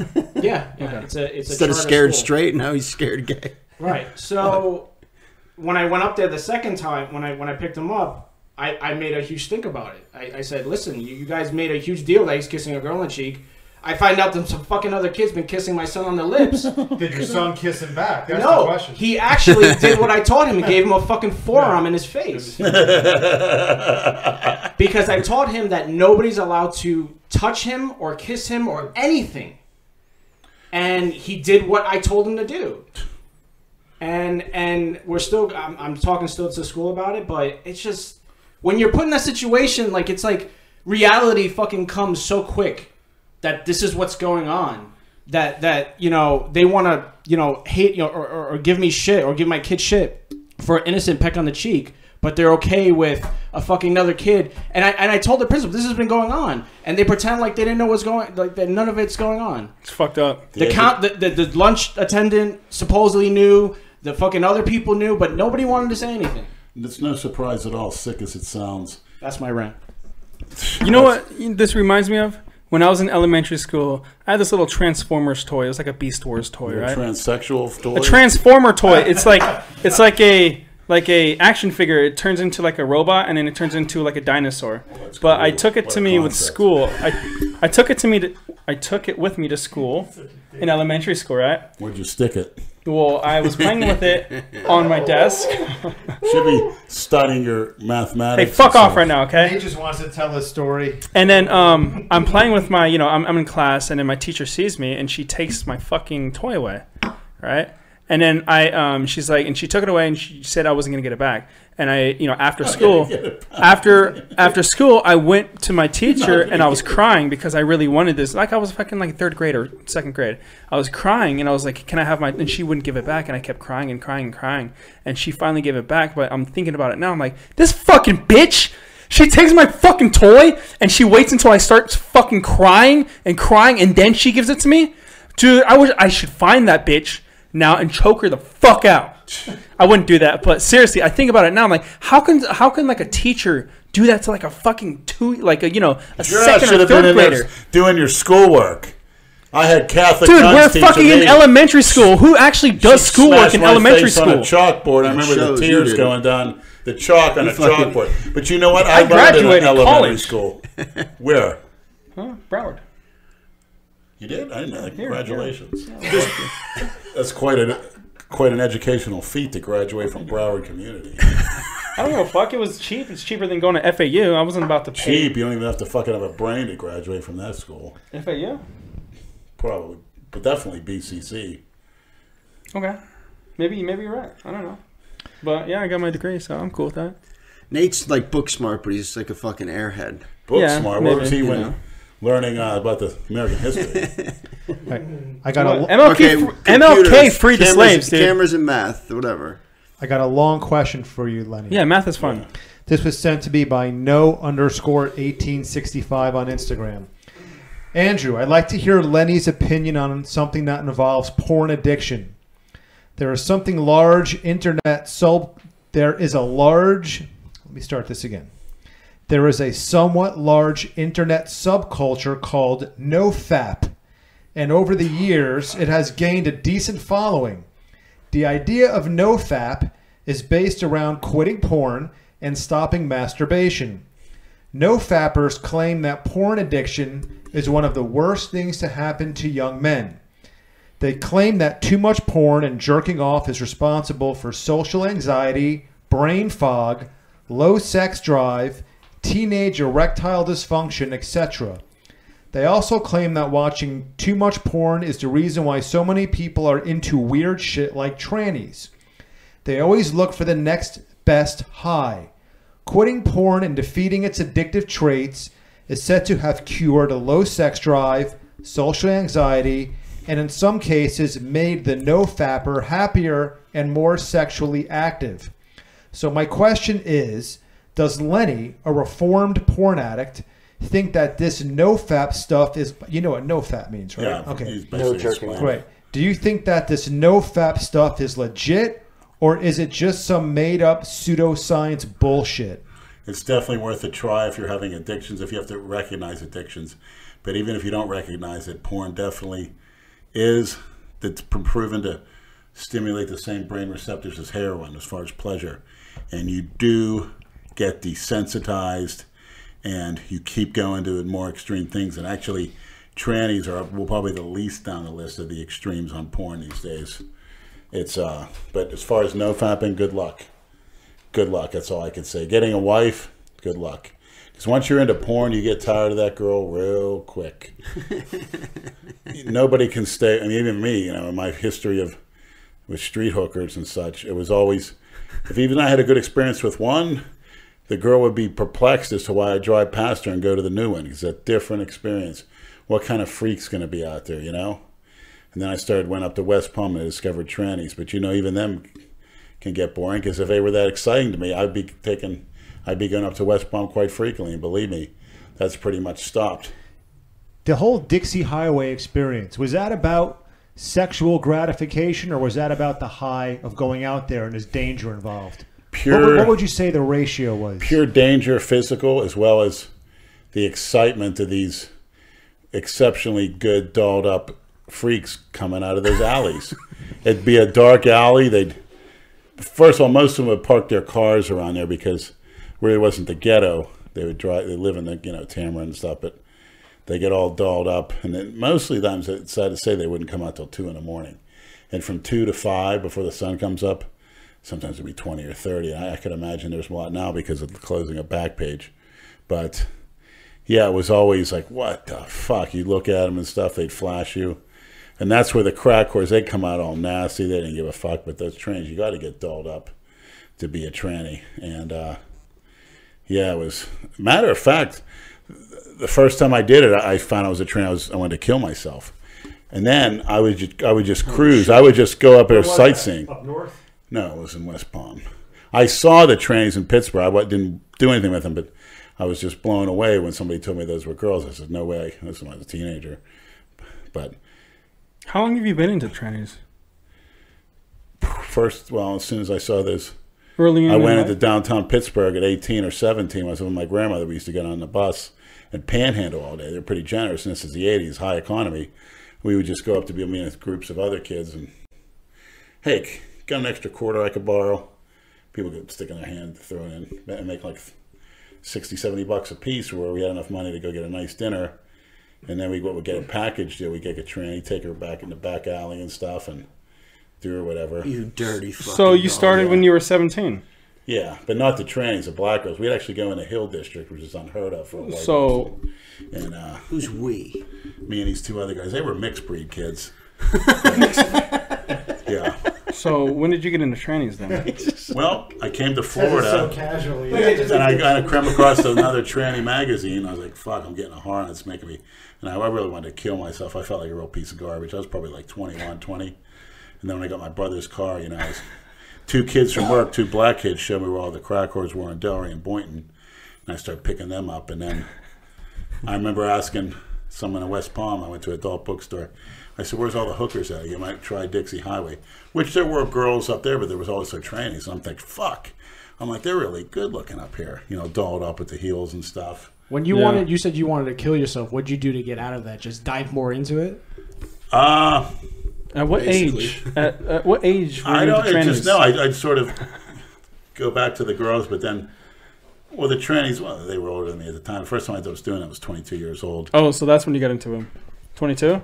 But that's when you said you wanted to kill yourself. Yeah. Is that so when you were 22? The first time I was with them, I remember one just gave me a blowjob. You know, I was feeling her up. I was, reaching out, man. You felt the balls? Yeah. I was like, what? That's fucking weird. Oh, what did you say when that happened, though? Like, you felt some fucking hairy balls. Did you stop or did you continue? No, I was so fascinated by how good she looked, obviously compared to the crack whores. They had the makeup on, they had the nice tight bodies, you know. I mean, most trannies, you see that nice tight fit body, and some of the big ass, some of the silicone. The balls didn't do nothing? Like, knowing that they were there? Feeling them? Touching them? I remember one, I mean, she had such a body done up with the silicone and the tits and the ass and whatever. And she used to walk around with pantyhose, I swear to God. She'd have a trench coat in her, and she'd, basically, her dick was walked up, but she'd walk down the street completely naked. Sounds like a Hunts Point meat market. Tucking it in? Yeah, and they did that on Biscayne Boulevard, too. They'd walk certain stretches completely naked. And you're driving, you're looking at them like, oh, my God, look at that shit. So I went down the dark alley, pulled over, and, man, she started touching me. I was touching her legs. Man, I went nuts. You actually felt the nuts. Yeah, and that's when I actually went nuts feeling the nuts? Okay, done. And I thought, wow, that's enough. Fun. That was a very strange I've sensation. heard enough. All right. What, are you getting turned on there, Brad? No, it's just gross, and nobody wants to hear it. Gross. Anyway. What are you, a 4-year-old girl? Gross. Listen, yeah, exactly. You a 12-year-old teeny bopper? Big Lenny's. What men says gross? Big Lenny's cirrhosis liver. For Lenny, why are you using oral/harsh compounds when your liver can't take it anymore and that it yields no relevant gains? Making you lethargic, unable to train, and making your body go into survival catabolic mode. Effectively being counterproductive for your goals. Can you admit to being irrational over your choice of supplementation over the years and that it stems from a type of drug addictive behavior where you actively choose not to follow the advice of your peers even though you know they are correct? Well, following the advice of your peers is following the advice of a cookie cutter, and I call it more an experimental stage. And as far as my liver goes, it takes a licking and keeps on ticking. Until you're in a box. You don't fear Everyone's death? going to be in a box if they're lucky. You're right. You don't fear death? I welcome death. You welcome death. Ask Lenny why he cares so much about his oral health but doesn't give a single fuck about his general health. That's a good one. That's from R.J. Byrne. Legitimately, what concerns me is high blood pressure. It does. I mean, there's times I really feel like dropping dead, but you know what? I actually like living like this. Because it's like, I don't give a fuck what happens. You don't. Because you know what? It'd be almost taking me out of my misery. I found that strangely enough these past few years that it's almost like, live life day to day. And don't be too obsessed with this earth because I'm very curious to go to the other side. But are you really living like that? Or do you, throughout the day, I mean, you're not comfortable. You feel like shit. That's not really even living.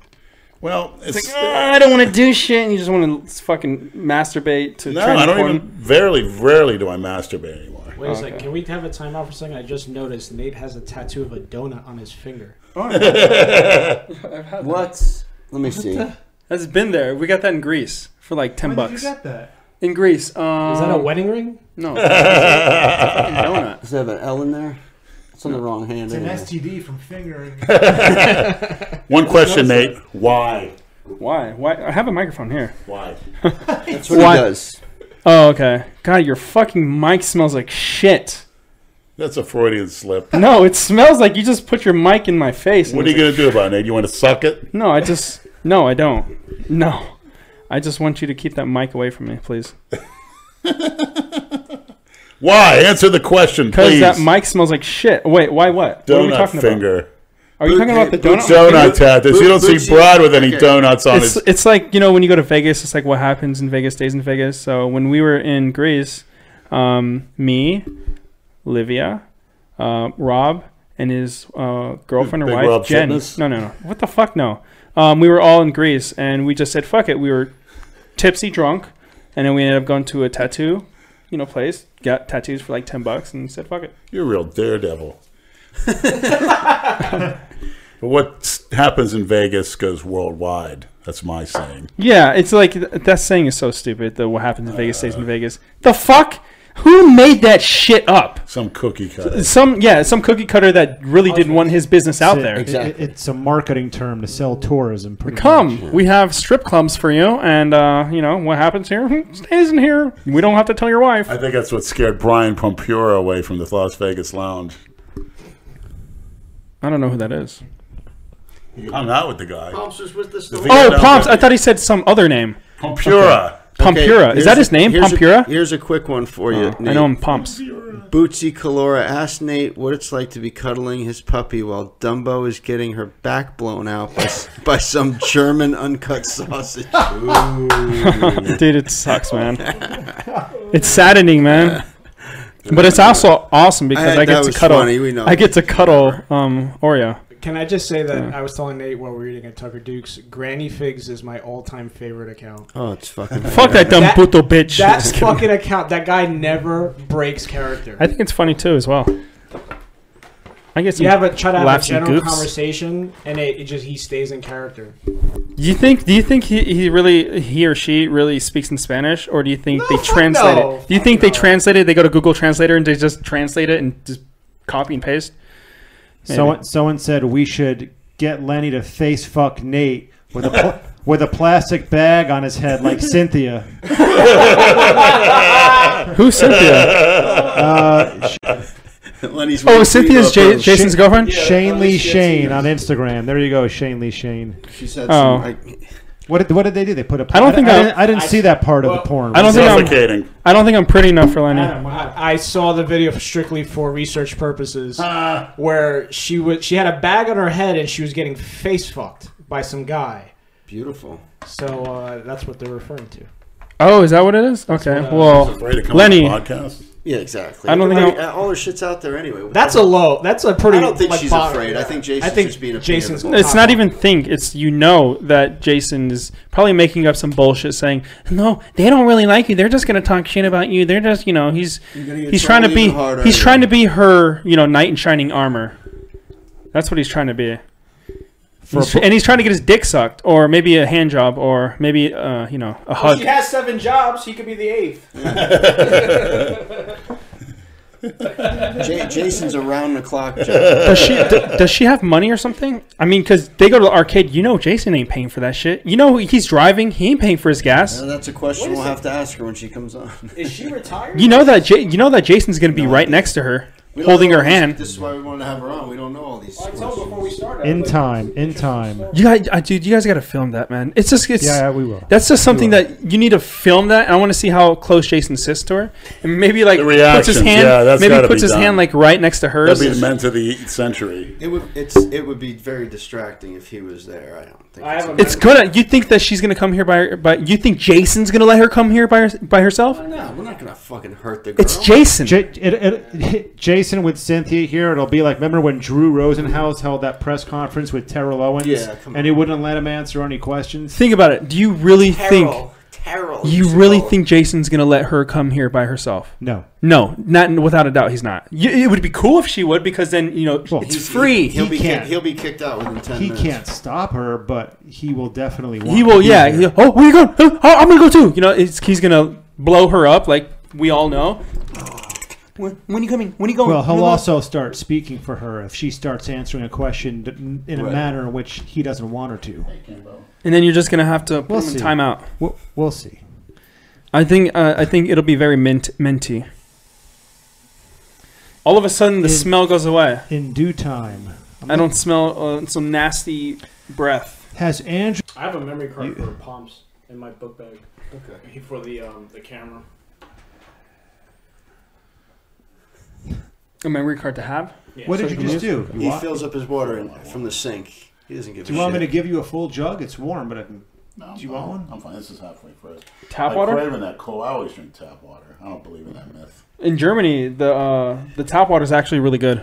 It's like drinkable water. In Spain too. Nate, It's fine here too. A lot of these, living proof. A lot of these comments are saying release the tape, Nate. I know.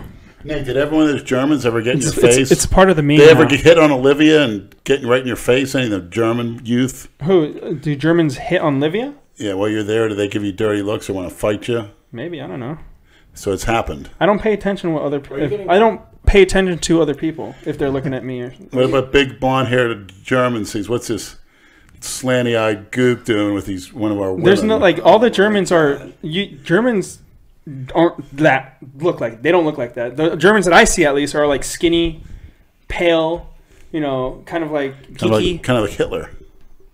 Dark hair, little goofy mustaches. I don't know. I think that mustache is kind of. Fucking. I think that mustache. You need to get out and go. Lenny, I think that mustache is illegal in Germany. Surprised he didn't give me an invite. Are those comments on your YouTube videos? Release the tape. Yeah, of course. We'll have a National Lampoon's European Vacation. Release the tape for life. Go to Tuscany. I like those pictures of Christina from Tuscany. The one meant. I think she's the ones I sent you? Blessed with a baby. She's expecting. Yeah, keep feeding it. I think those are old. Yeah, I wish her all the best, and I'm praying for her healthy What if pregnancy. she named the kid Lenny? You never know. Leonard Brock. She looked pretty good, though. She's so cute as a button. You I'll would tell you shit that. yourself. I think Lenny would die a happy man. That's all he needs in life. It's not a relationship. It's not her little boy named Lenny, my little Leonard. Do you dream about her like on a I do. or daily basis? Takes me out of the filth on the internet. Takes me out of the filthy fantasizing. Takes me to a place that's pure, looking at her nice Italian features. I just don't know what to say. When I hear her voice or I look at her stuff over and over again on the internet, the old mystery hunters, like, man, what a good feeling. Pure. What a great feeling. Almost like a daughter, almost like an angel. A daughter? Yeah, hard to describe, yeah. What?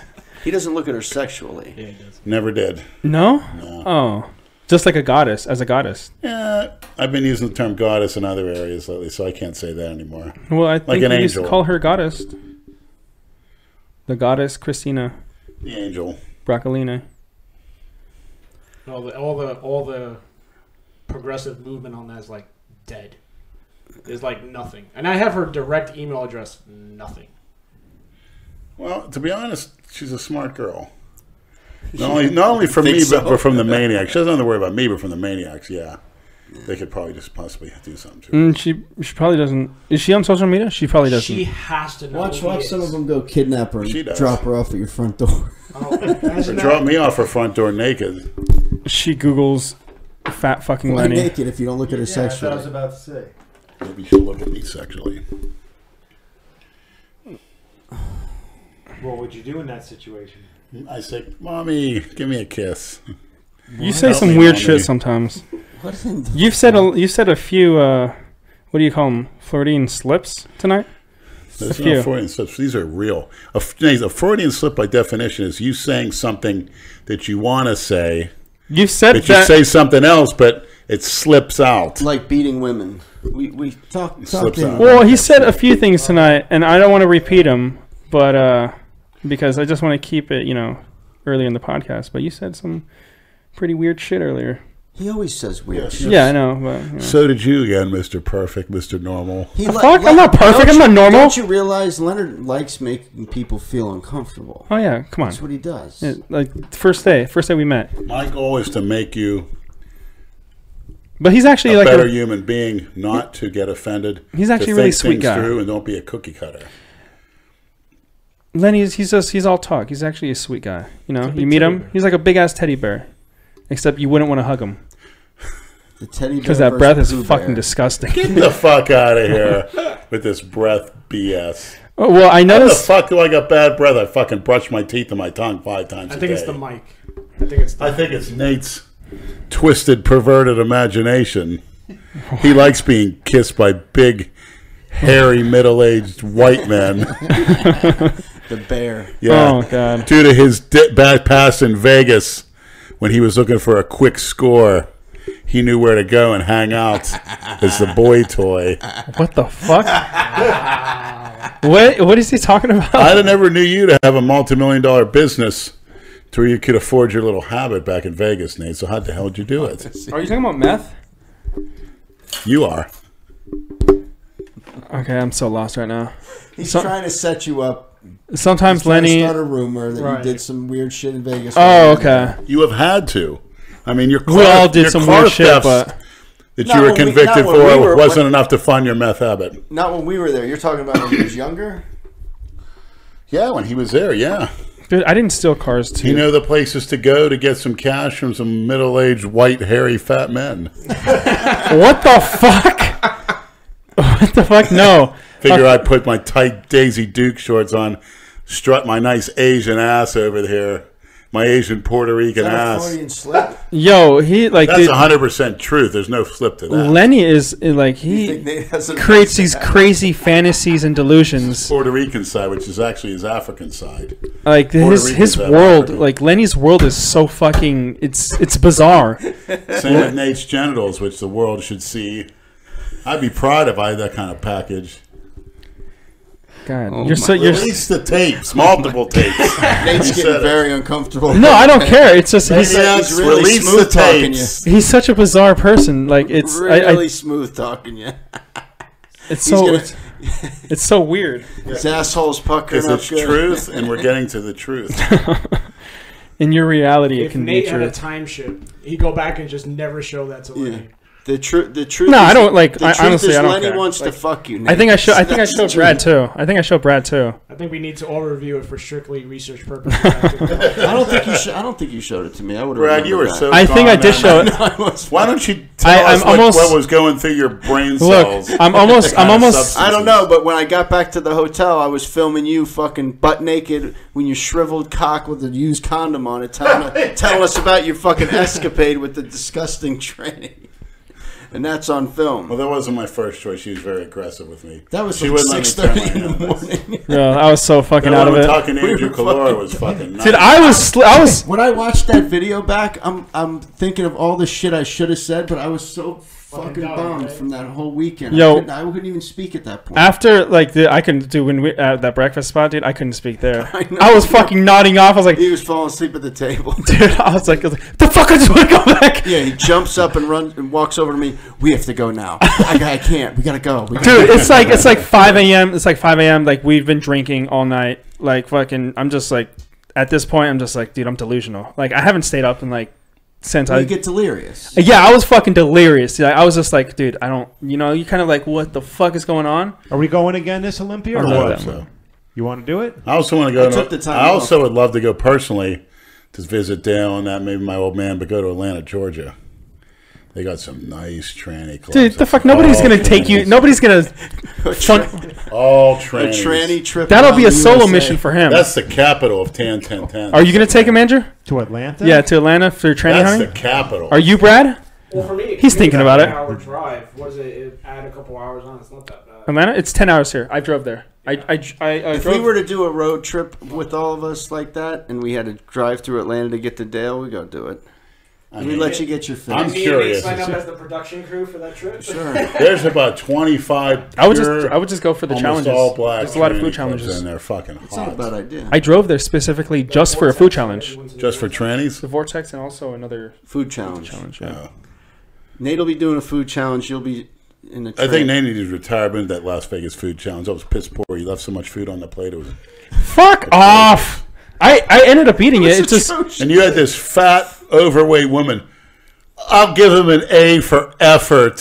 He deserves it. Well, With a look. bunch of food on her plate. it's You they don't wanted need they some wanted it fat done. What bitch they wanted giving it. you, propping you up like that. They wanted it done in 20 minutes. Look, I had been fucking partying all weekend, dehydrated, fucking the worst cotton mouth ever. Like the Mine's worst worse cotton than mouth mine ever. is My now. lips were cracked. Like I was like the worst. That was the last thing we did, man. That We was, were all I was fucked in up. the worst shape to do that challenge, but I still did it. How come you didn't say that before you did it? We lived it. What the fuck? You were with didn't us. tell the viewers you were dehydrated. Right Why now. should I tell the like, okay, hey guys, like, what's up, guys? Welcome to the video. Today, I'm feeling fucking shitty because I've been I'm partying still all gonna weekend do in it for Vegas. your guys. That's how you do a video. Huh? But I'm still going to do it for my fans. That's how you should have started. And I ended up finishing it. It's just like the You 20 didn't minutes. finish it. You left food on your plate. Shut the fuck up for a second. I ended up finishing after the fact. Like, I put the fucking burrito in my mouth, right? And I had like some fucking lettuce, but as soon as like, you know, after the fact, I finished it like after the timer stopped. Okay? So you need to shut the fuck up. After the timer stopped. So no, I'm talking about the actual food. I had scraps everywhere. Fuck it.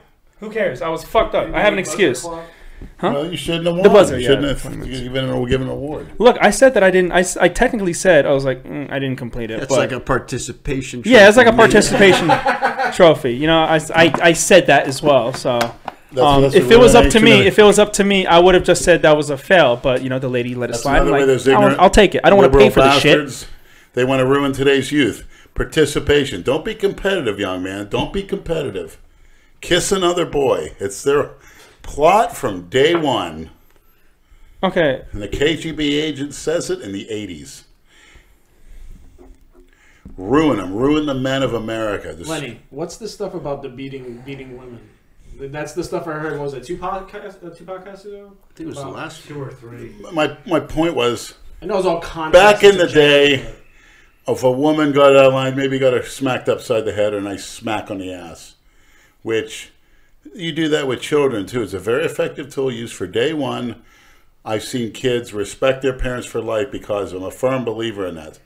What did they do? They took that out of the schools. They took it out of the home. They made it a criminal element. Guess what? Do people wonder why children are so demonic these days? Do they wonder why they don't have fear anybody? That creates fear. Vince Lombardi said, fatigue makes cowards of us all. Fatigue, pain. My dad used to beat me. Yeah, it worked. Because you're a very successful young man these days. If he didn't beat you, guess what? You'd be dead or in jail. Well, that's the stuff I think I spoke I was there. I think I spoke to Brad about this, or Andrew, that I came from a home that I texted you that, you know, after I listened to that, I came from a home where my dad beat us 24/7 for everything. Oh, my dad didn't get that my first memory of my father is cracking over my mom's head a bottle of perfume because she bought a bottle of perfume she wanted to smell good. Every memory of my father is horrible, and it never instilled respect in me. We still don't speak to this day. The last thing he ever said to me was, I don't give 2 fucks about any of my kids. All I care about is money. What a piece of shit. And he is a piece of shit. As far as that goes, yeah, it's pretty reprehensible. But the last thing pretty much my father said to me is, you're a coward. You're not my son. You're a disgrace. Did your dad say that to you? Particularly what happened, you know, with my football career. But Adam, again, is when I read it with Figs. Look at you now. You're a successful businessman. You have a family. But you just said that beating kids instills respect towards their parents. No, it builds respect towards authority. And I guarantee you, Adam, you got beat. You were not committing horrible crimes or pranks like other kids were. Well, it depends on the person's. I would imagine that. It depends on the person's mental state. Well, look at it. What's the end result? Look, it varies. I said, you don't get beat, you would have been dead or in jail. That's why these kids are on drugs. People crave discipline. Discipline, I mean, even if you don't see it years later, I mean, your father should. That's pretty damn extreme. But it's better that he did that, that nobody died, than to not care or whatever, and then you have no respect for authority, being locked in a cell right now, or worse, dead from a drug overdose or whatever. Those people that didn't have the father around, they're the ones in the prisons for the most part. Because you have discipline teaches respect, which teaches love. There's a difference between discipline and beating. Yeah, there's a. But again, the context. Like I said, I'm Mr. Specific, or I try to be. I'm not saying you go beat your wife over the head with a bottle, this or that, but you know, she does something stupid, say something stupid, smack on the ass. Hey, with a fucking bottle. Don't say that shit. You know, and in Brad's case, who knows? It would have helped his relationships. Oh my god! But he would have probably had the police called on him for that. I don't hit women. I just because I know I have 2 daughters, and if any man hits them, I don't give. First of all, you don't hit women because you're going to jail. Well, I don't even think it needs to. I'll gladly do time if a man puts his hand on my daughter. I'm talking about look. I'm saying if you decide to hit a woman, you're probably going to end up going to jail because along the line, you're going to keep on throughout your relationships. You're going to hit a woman, and then one of these ladies is going to say "fuck you" and call the cops, and then you're going to jail. And then now you have a domestic violence. To that real quick. Sure. There's videos. All right, so you have that, and then you have videos of women that are beating men in their face, punching them constantly, right? And then the man has enough and smacks her, right? Yeah. There is no equality. Is that what you're saying? Yeah. Finish your thought. Well, my point is, you know, if a man can sit there and beat a woman, and it's horrible, when you have a video or something or a situation where a woman is, you know, slapping or punching a guy in the face and he finally loses it and hits her back, oh my God, they lose their shit. He struck her. It should be equal rights. It should, but it's not. You know, there's certain situations where I see it as I've seen situations where a woman is hitting a guy directly in his face, and he's choosing to take the higher road and not do anything, and finally has enough and he strikes her back. There's times where I'm like, I think Chris Rock said it. You know, I don't, you know, I basically what was with OJ, I don't agree what he did, but I understand. You know, when a man gets to a point where a woman's slapping him in the face over and over and over again, he finally loses and he punches her back. It shouldn't get to that. But if we're going to play this game where men are fucking held accountable, women should be held accountable too. All I was trying to say was, not getting specific, better to hit your kid, better to hit your wife, whatever, than to have that person have no respect, get on drugs, commit suicide, kill other people, or grow up like some of these sick kids I see on the internet at 4 years old, stories of them pulling knives on their parents. There's many of them. Well, look at the kid up here and they're saying the kid in Port St. Lucie. That kid, what was his name? Tyler Hadley. He fucking murdered both of his parents and then threw a party. With a hammer, right? Yeah. I guarantee you, and I'm probably there's some for the interviews. This information's out there. His parents never believed in hitting him. Whatever he said he wanted, he got. Unfortunately, those are things that we'll never know. You know what I mean? He did he's a psychologist. I wouldn't be surprised the information's out there. I would bet good money on it. I probably think that, I think there's, with people that do that, obviously have fucking loose screws. If they don't, no matter what happens, people that do that, no matter what happens in these people's life that do shit like this, it's going to happen regardless because they're fucked up in their head. I don't go so much for the fuck. It's how you're brought up. They never had that message. Mm-hmm. You do this. This is what's going to happen. I swat to the head. It's like it goes back to, it's very basic. So you think pain is a very good motivator. It'll motivate you to do anything. To beat the shit. In this country, no one wants to get hit. They don't want to get hit in the Army anymore. They used to beat the fucking hell out of recruits in the Army. Nobody wants to get hit by their coach. Their parents, the teachers, police brutality. Oh, what do they say? Blacks' rights or some stupid shit like that. Hands up or some shit. I can't breathe. It's not your fucking problem. So you're saying that nobody wants to get hit.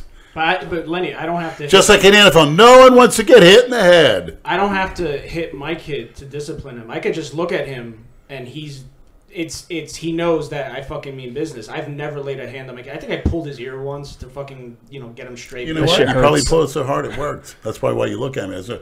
But getting back to, if I could go in a more probing question, what repercussions are there? I mean, what, for instance, would he do that's pretty serious as far as maybe disobeying you, maybe something you said, don't touch this or stay away from this, and you had to discipline him? How'd you do it? Well, there was actually a very recent situation where he came to me and said, remember, Daddy, when you said don't go near your computer?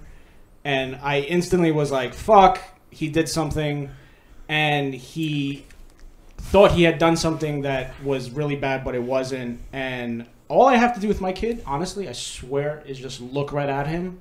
And within seconds, if I keep staring at him, he will start crying.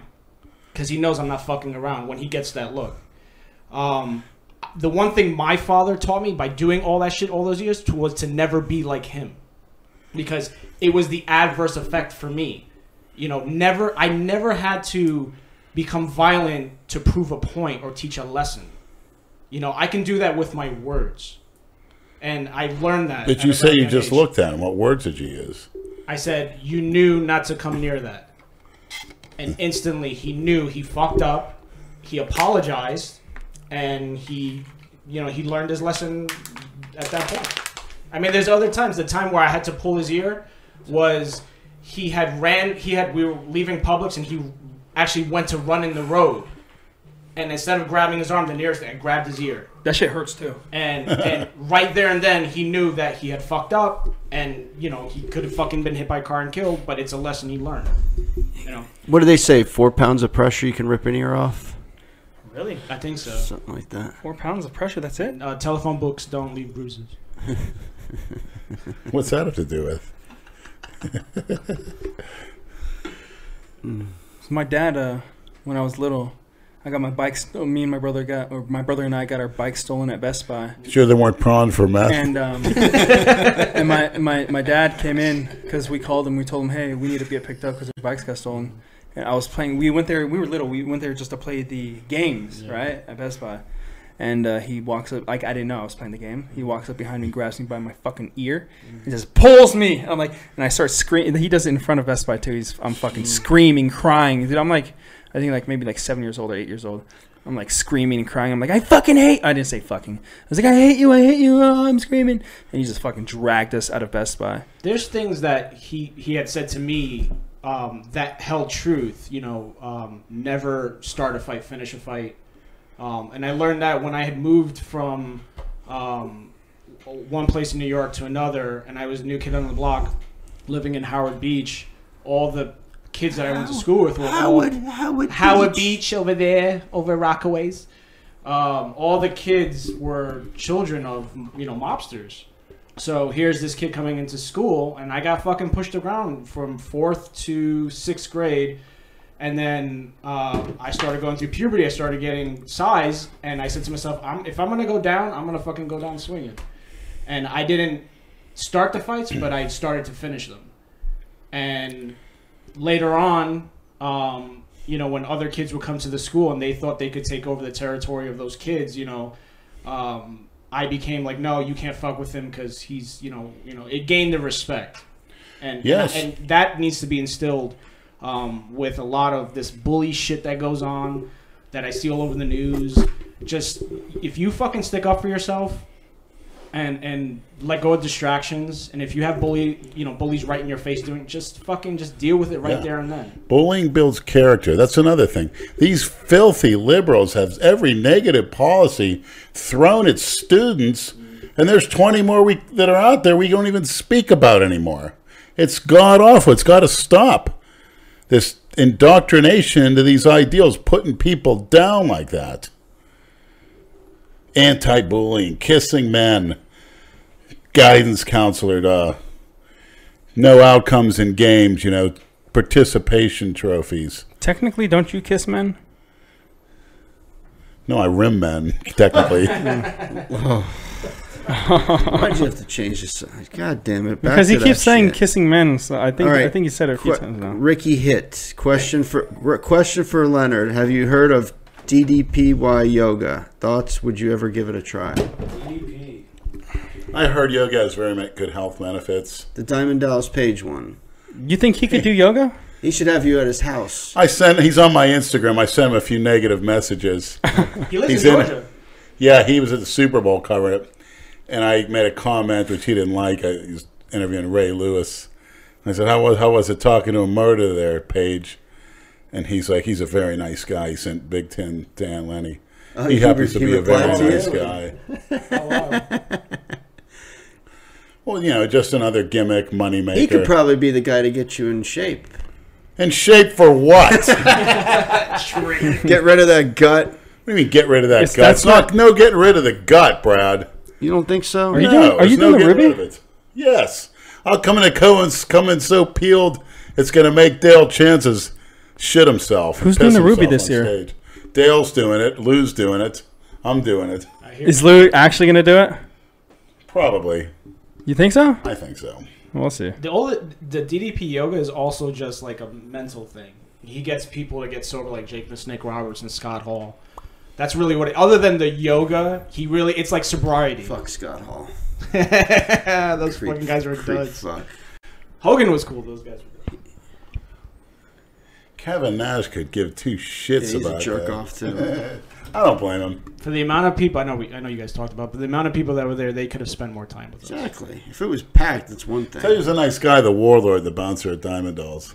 Oh, really? You got to go see him. Oh, really? Very nice guy. I got a lot of time on my hand this week, Lenny. That's I don't true. know. You do? Where are you staying? At my friend's house. Are you in my neck of the woods? No, I'm in Coral Springs. That's my neck of the woods. You're in Coconut Grove? I know. Coral Springs is just one city. Basically, yeah, it's basically the same Well, shit. I'm going to play devil's advocate, Adam.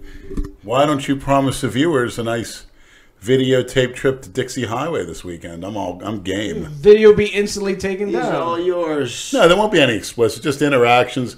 Maybe having me walk out, doing the stroll down the streets. Does your camera film it in night mode? Yeah, it does. Or you could just videotape the town on the streets. Give Adam some G too.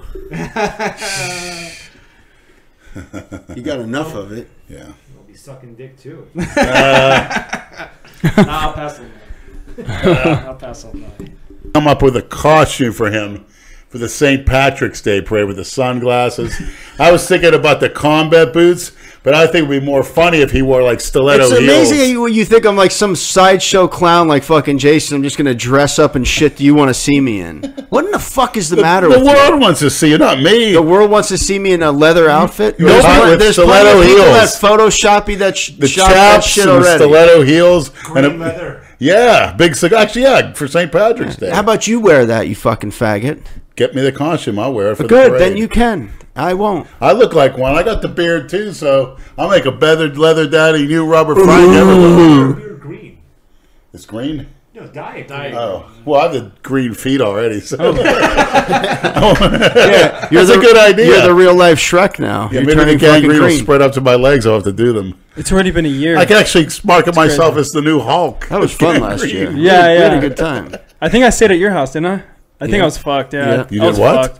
Fucked. You was fucked and you stayed Last at year on St. Patrick's Day, Rad and I and you were there too, right? We met those kids from the UK. Yeah. Those guys were cool. Yeah, and then we all just like. You were there, but you had to go to work. Oh yeah, but I think I crashed at your place because I was Yeah. too tipsy. I think I woke up like at 5 or 4 to leave though. Yeah, he stole 2 of my leather costumes.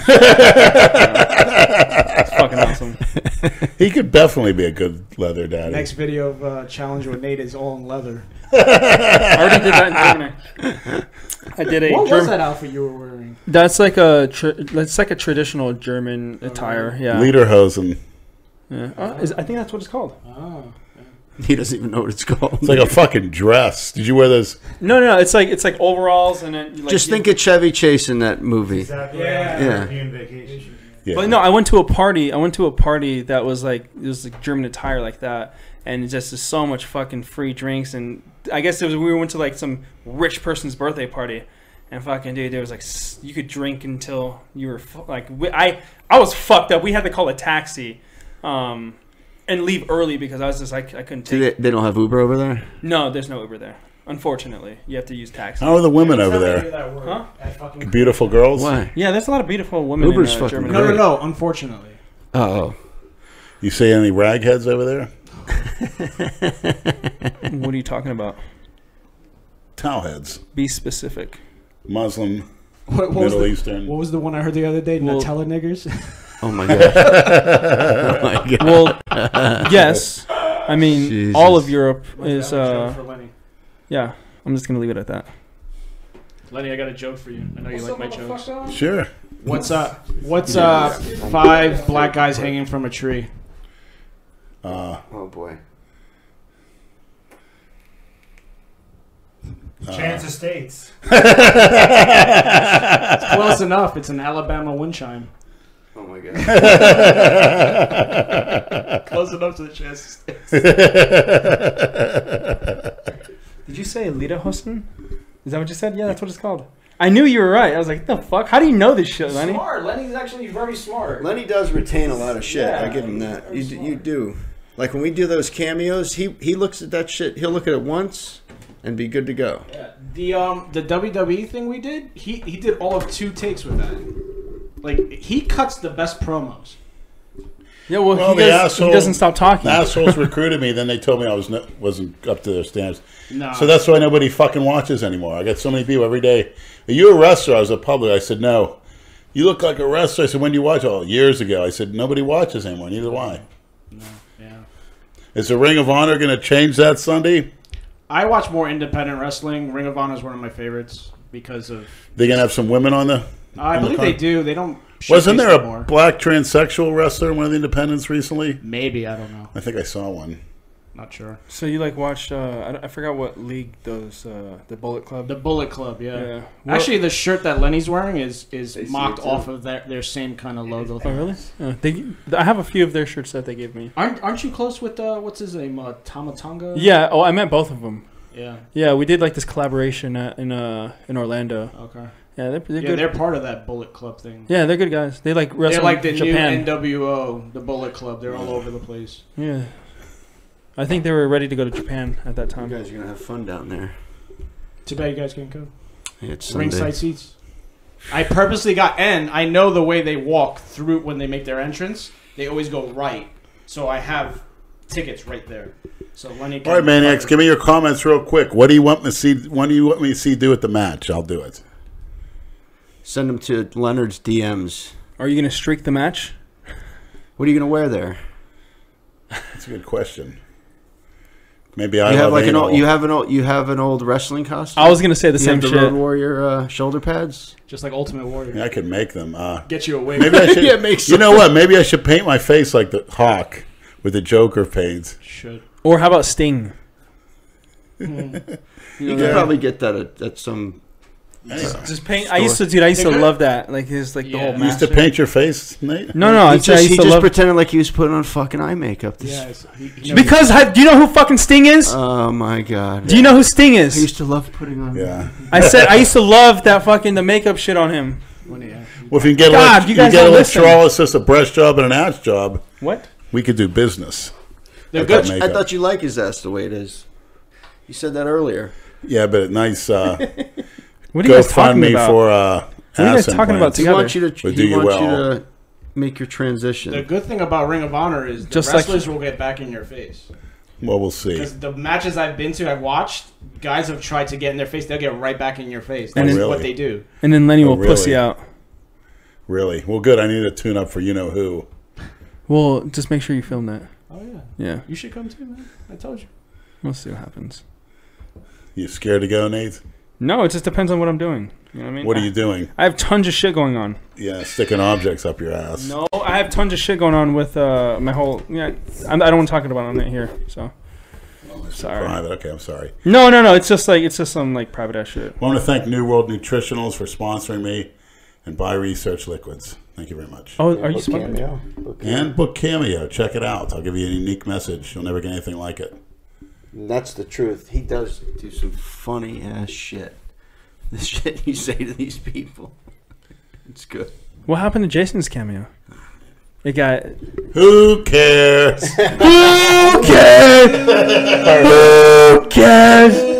He twitches his head now when he says it too. He's so proud of himself. Also, shout out to the YouTube channel. It's Sick, It Piss. Oh, he's a cool guy. Yeah. I messaged him. Schmitty Films did another one for you too. Anything else? Jason fucking got... We didn't talk about the Super Bowl. What'd you think? Oh, did he get a rock? No. A wedding ring? No. Very, very predictable. You know they're going to do it. They don't care about the good defense. That's what you call a football team. It's good to see white guys dominating. It's really good. It warms my heart to see white guys that told they couldn't play on other teams. You're too short. You're this, you're that, the other. And they just keep doing it. And they do it for a reason. I'm surprised that people don't start calling Belichick racist. Entire white offenses. I mean, my God. With the exception of two offensive linemen. Yeah, okay. No, it's simply amazing. Get Welker years ago. You get Amendola. You get Hogan, Burkhead, Woodhead. I just thought that's funny. Edelman, Gronkowski. The list goes on. Amazing. Fuck the Patriots. You're just a hater. Yeah. You're just a hater. Like Edelman said, don't be a hater, be a collaborator, Brad. There you go. Be a collaborator. You like Gronk getting hit in the face with a beer can, right? Yes, I did. He had this big bruise on his face. What did that happen? At the Super Bowl parade, somebody threw a beer can close range. It was on film. Well, Full beer can.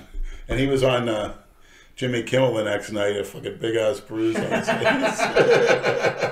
Was he really? Yeah. Is this her? Yeah, that's right. No, I'm not gonna follow that shit. I found that, I did, when I saw the page itself, I was like, that's her. How about a good closing song? I'll make a suggestion. You don't have to follow it. It's called Can't Stop, Won't Stop. by the Little River Band. It's called The Lonesome Loser.